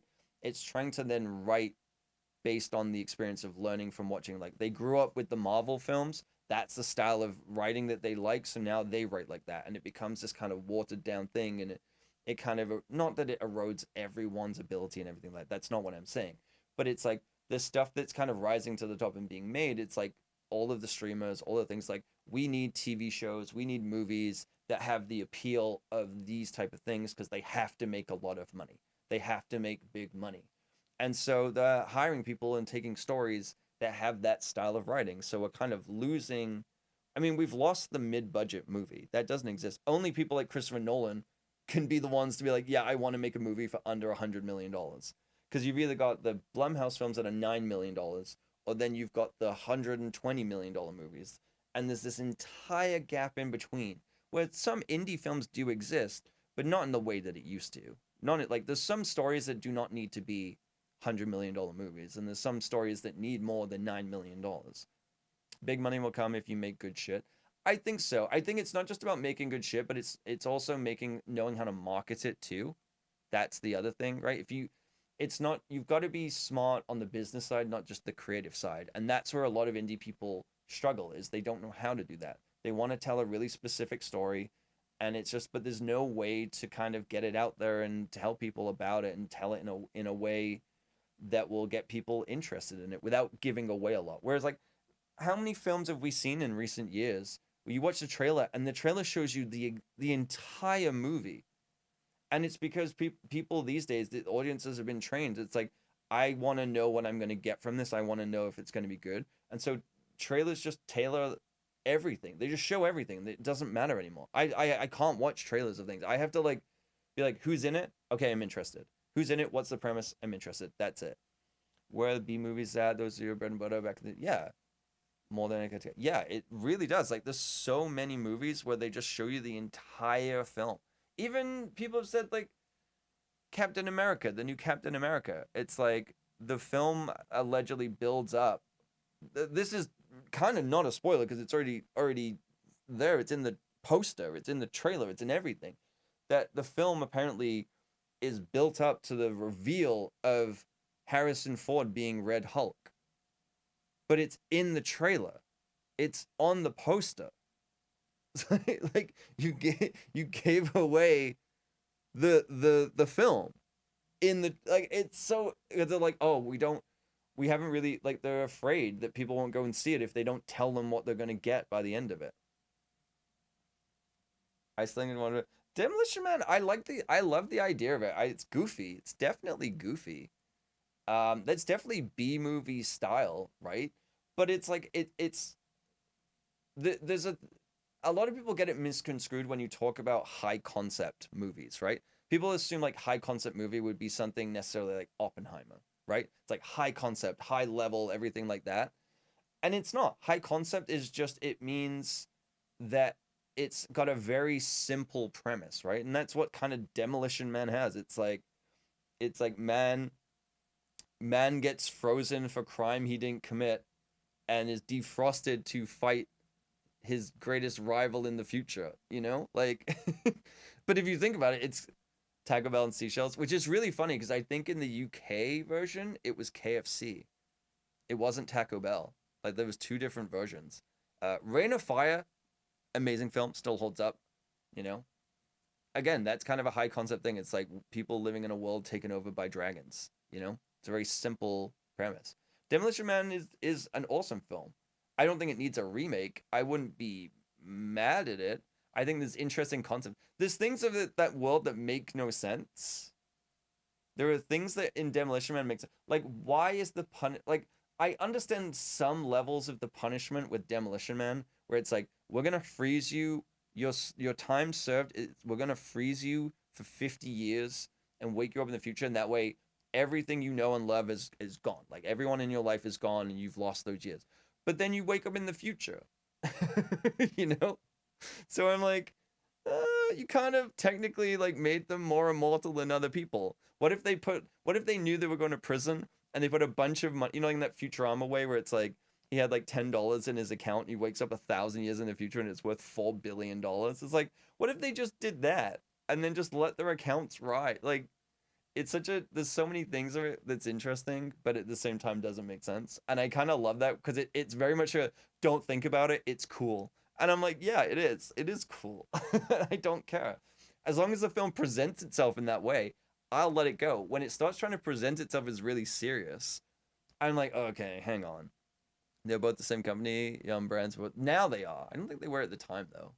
But yeah, Dragonheart. That's the one with Sean Connery where it's a talking dragon, right? That one doesn't hold up that well, visually at least. It's the same reason why I didn't enjoy the Batman, the Robert Pattinson one. They kind of make him as a detective kind of dumb. They try and make it this gritty, grounded, realistic thing, but then he has an explosion go off in his face and he walks away without any scratch whatsoever. The building skydiving one is the worst for me, where it has like the POV Francis from TikTok camera angle of his face, and then he like crashes into a bridge and then hits a car and then hits the ground and he just gets up and walks away. Like, what do you mean? Oh, it's a grounded, gritty, realistic thing. Okay, he just jumped off a fucking building straight into the side of a bridge and he's fine. I don't know. Is a billionaires built differently? Can we test this with Elon Musk? Because like you said, yeah, some of those details demonstrated are a bit rough, but they slide because, like you said, they didn't fix it. Yeah, I mean, if they explained the shells, I would be like, this is stupid, right? Same as like Total Recall. Total Recall, 80s version, works great because you just don't care. You just take it face value what it is. And then they remade it and they tried to over-explain things, and it just, I don't care. I don't need to know how the technology, I don't need to know what's happening. They also kind of told it the wrong way, I guess. But it's like, no, it doesn't matter. I don't care about what the shells are, because it leads to the joke where it's like he gets those like tickets for swearing, so he doesn't know how they work either, so he gets the tickets to go wipe his ass, and it's like stuff like that, you know? Or the way they have sex with the VR thing, and it's just like, yeah, it's just kind of, sometimes exposition ruins it. Sometimes it does, because it's a show don't tell where you're just like, yeah, okay, I don't need to. Because you know what? In most movies, you don't see people eat, you don't see them go to the bathroom. Why would I need to know how the shells work? If anything, it's like it will get people talking about it later on, but it's a funny little thing of like, oh, the world's changed so much and he doesn't know how it works, right? Someone's detail, yeah. We can test the pedestrian avoidance feature on his sled driving car. True. Nice of the shells were the B-day setting of all power. But I'm glad that, yeah, exactly, Silvok. It's like, yeah, it's probably just that, right? It's just, but it doesn't matter because like, I don't know. I think there's only like maybe 3 films where you see someone in the bathroom. I think one of them is Pulp Fiction where he gets shot while on the toilet. You know, it's like, I don't need to know how someone in a film wipes their ass. Please don't explain that to me. Show me. Don't tell me. No, I'm kidding. But yeah, it's just, I don't know. There's just certain details. And then, yeah, I think that's the thing is like just tight, concise, simple idea, knows exactly what it is. Stick to that. Don't try and over explain it. Get in, get out. Great. Bring back 90-minute movies. I do not need a 2-hour and 20-minute movie or a 2-hour 40-minute movie for Suicide Squad. I didn't mind the second one. It was fine. But I don't need a 2.5-hour movie for that. Bring back tight 90-minute movies. Not it because it all these movies now, I mean, if you've got something to say, I like again Oppenheimer. I think it was paced really well. It's a hard one to sit down and watch because like fuck, it's 3 hours. But I think it was paced really like the Avatar. I don't mind, lukewarm take. I don't mind the Avatar movies. I actually kind of like them because they're made really well as blockbusters by an actual filmmaker who knows how to make a blockbuster, and they're paced relatively well. They're not the greatest stories, but I don't think they're boring. I think they're visually interesting. The story is good enough. It's just a vehicle for him wanting to tell a cool sci-fi action thing with a message. And it's like I don't mind those kind of movies in the same way as like Once Upon a Time in Hollywood. It's a 3-hour movie, and it's like yeah, because I know that Tarantino knows what he's doing. I feel like I'm in the hands of someone who knows what they're doing. It's just like these 2.5-hour bloated movies where it's like it feels like it's not even about the movie needed to be that long. It's that when it goes onto streaming, it's about watch time. That's it. They were good. Yeah, they are. They're fine. I've watched them multiple times. I really enjoy them on the technical level, on a cinematic level. They feel like they are shot like a real movie. It doesn't feel like a CGI movie. It feels like it was shot for real. Not like it looks the most perfect or anything. Like it's some of the best technology we've had that exists. Yes.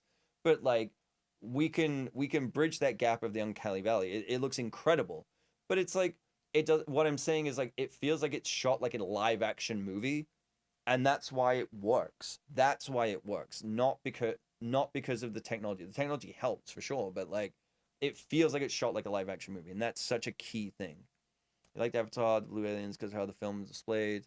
Story was a different version of Pocahontas, so it wasn't that special. No, I mean it was Dances with Wolves as well. It's Dances with Wolves, it's Pocahontas. It's not trying to again back to the game conversation we had earlier. It's like the story's been told 1,000 times. But how do you add your own unique twist to it? And he's telling the story about that same idea about colonialism and everything and environmentalism through the lens of like a sci-fi film, right? They're really easy to look at. Character development stories were okay. Yeah, it's like, I'll be honest, Dune Part 2 didn't really do it for me. Didn't. It was kind of a blah kind of story. It was fine. Will I watch it again? You bet your ass I'll watch it again. Because it's a well-crafted movie that the awnings and the decoration of like the acting, the cinematography, the visual effects, the set design, the costume design, the sound design, all of it is incredible. Story's kind of I don't know. That's what these I will. Oh, I will. Just say the word. Doing Part 2 good. I enjoy it. Paul was right. Yeah. I like it. It's not that I didn't like it. It's a solid movie. I saw a really good, I think I was scrolling on Blue Sky, not a euphemism for pooping. But actually scrolling on it, and someone posted on it about how people who are into movies will champion the most 6 out of 10 movie that's exists and talk about it for years to come. but gamers will see a game that has an 8 out of 10 and say it's trash. And it's so true. It is. If something isn't a 9 out of 10 as a video game, people will say it's not worth it. It's the biggest piece of shit. But there's so many 5 out of 10, 6 out of 10 movies that I love for different reasons. And I would say Dune Part 2 to me is a 6 out of 10 when it comes to the story. Right? That's what it is. If I boil it down to the story, it's a 6 out of 10. It's a little too long, pacing's a little off for me, but I enjoy the entire movie in and of itself because it's well crafted. Dune Part 1 I would say is a 7 out of 10 for me, just for me. I've never read Dune, no, I've not. So this is my only experience with it. I've seen parts of the David Lynch version of the movie, but I've never read the books. So it's like, that doesn't mean that they're bad. That doesn't mean that I don't enjoy them. There are, Christ, ask any of my friends, the terrible films that I love watching, and I watch them over and over and over again, and I know that they're bad, and half time I enjoy it because they're bad. My change of opinion on the pacing is pretty accurate. I mean editorially pacing, not in terms of like story pacing, but the editing pacing sometimes felt a little out of step for me, just in terms of like how scenes are put together and things like that, you know? So there was things like, I think they showed the passage of time really well with his like eyes becoming more blue and things like that. Like, yeah, I don't mean the pacing of the story. I mean, yeah, literally the technical pacing. In the same way of like, again, to go back to Invincible, the animated show, the pacing of that show drives me fucking insane. Like, there are so many long pauses between conversations of people. You get the watch film. I wouldn't really say professional, but yeah, I watch it. Maybe on the first time I don't really pick up on all of that stuff, but when I watch it like maybe a second time, I'll definitely notice more of those things. The show Invincible has horrendous pacing.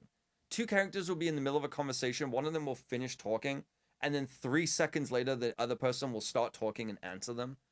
And it drives me, it feels like padding the time. It does, and it's never improved. What do you do for a job again? I do visual effects. That's not editing. That's not the same. It's not the same. I have a good sense of timing. I think I have a good sense of timing when it comes to animation and beats on an individual level. I think on a through line, it's one of those things where it's like it can feel right to me or feel wrong. And so yeah, sometimes it's just like a feeling of like my preference of cadence of editing or things like that, right? Or yeah, there's just certain times where things can feel a little bit off, but it's like it might be off to my personal preferences, but it's not technically wrong, you know? It's a stylistic choice, but it's a stylistic choice that I wouldn't make, but I don't necessarily think that it's the incorrect choice. I think it's just a personal preference. Where the editing pace of Dune Part 2 could have been better. Yeah. There's just that's all I'm kind of getting at. And it is purely just a personal preference. It's a subjective thing. Some people like that slower pace. Maybe it's just that I have brain rot and I'm used to just like, I mean, now I don't even use TikTok at all, barely use Instagram. And so it's like maybe like that's changing my habits and changing my viewing habits and things like that. But certainly at the time, I think that does have an impact too, right? Of just like, where's the dopamine hit, you know? Some of those empty spaces need to be like, yeah, exactly. I think it's like a very, you know, it could just be like how long something holds. Sometimes it could just hold a little bit too long, right? Cuts a little too soon.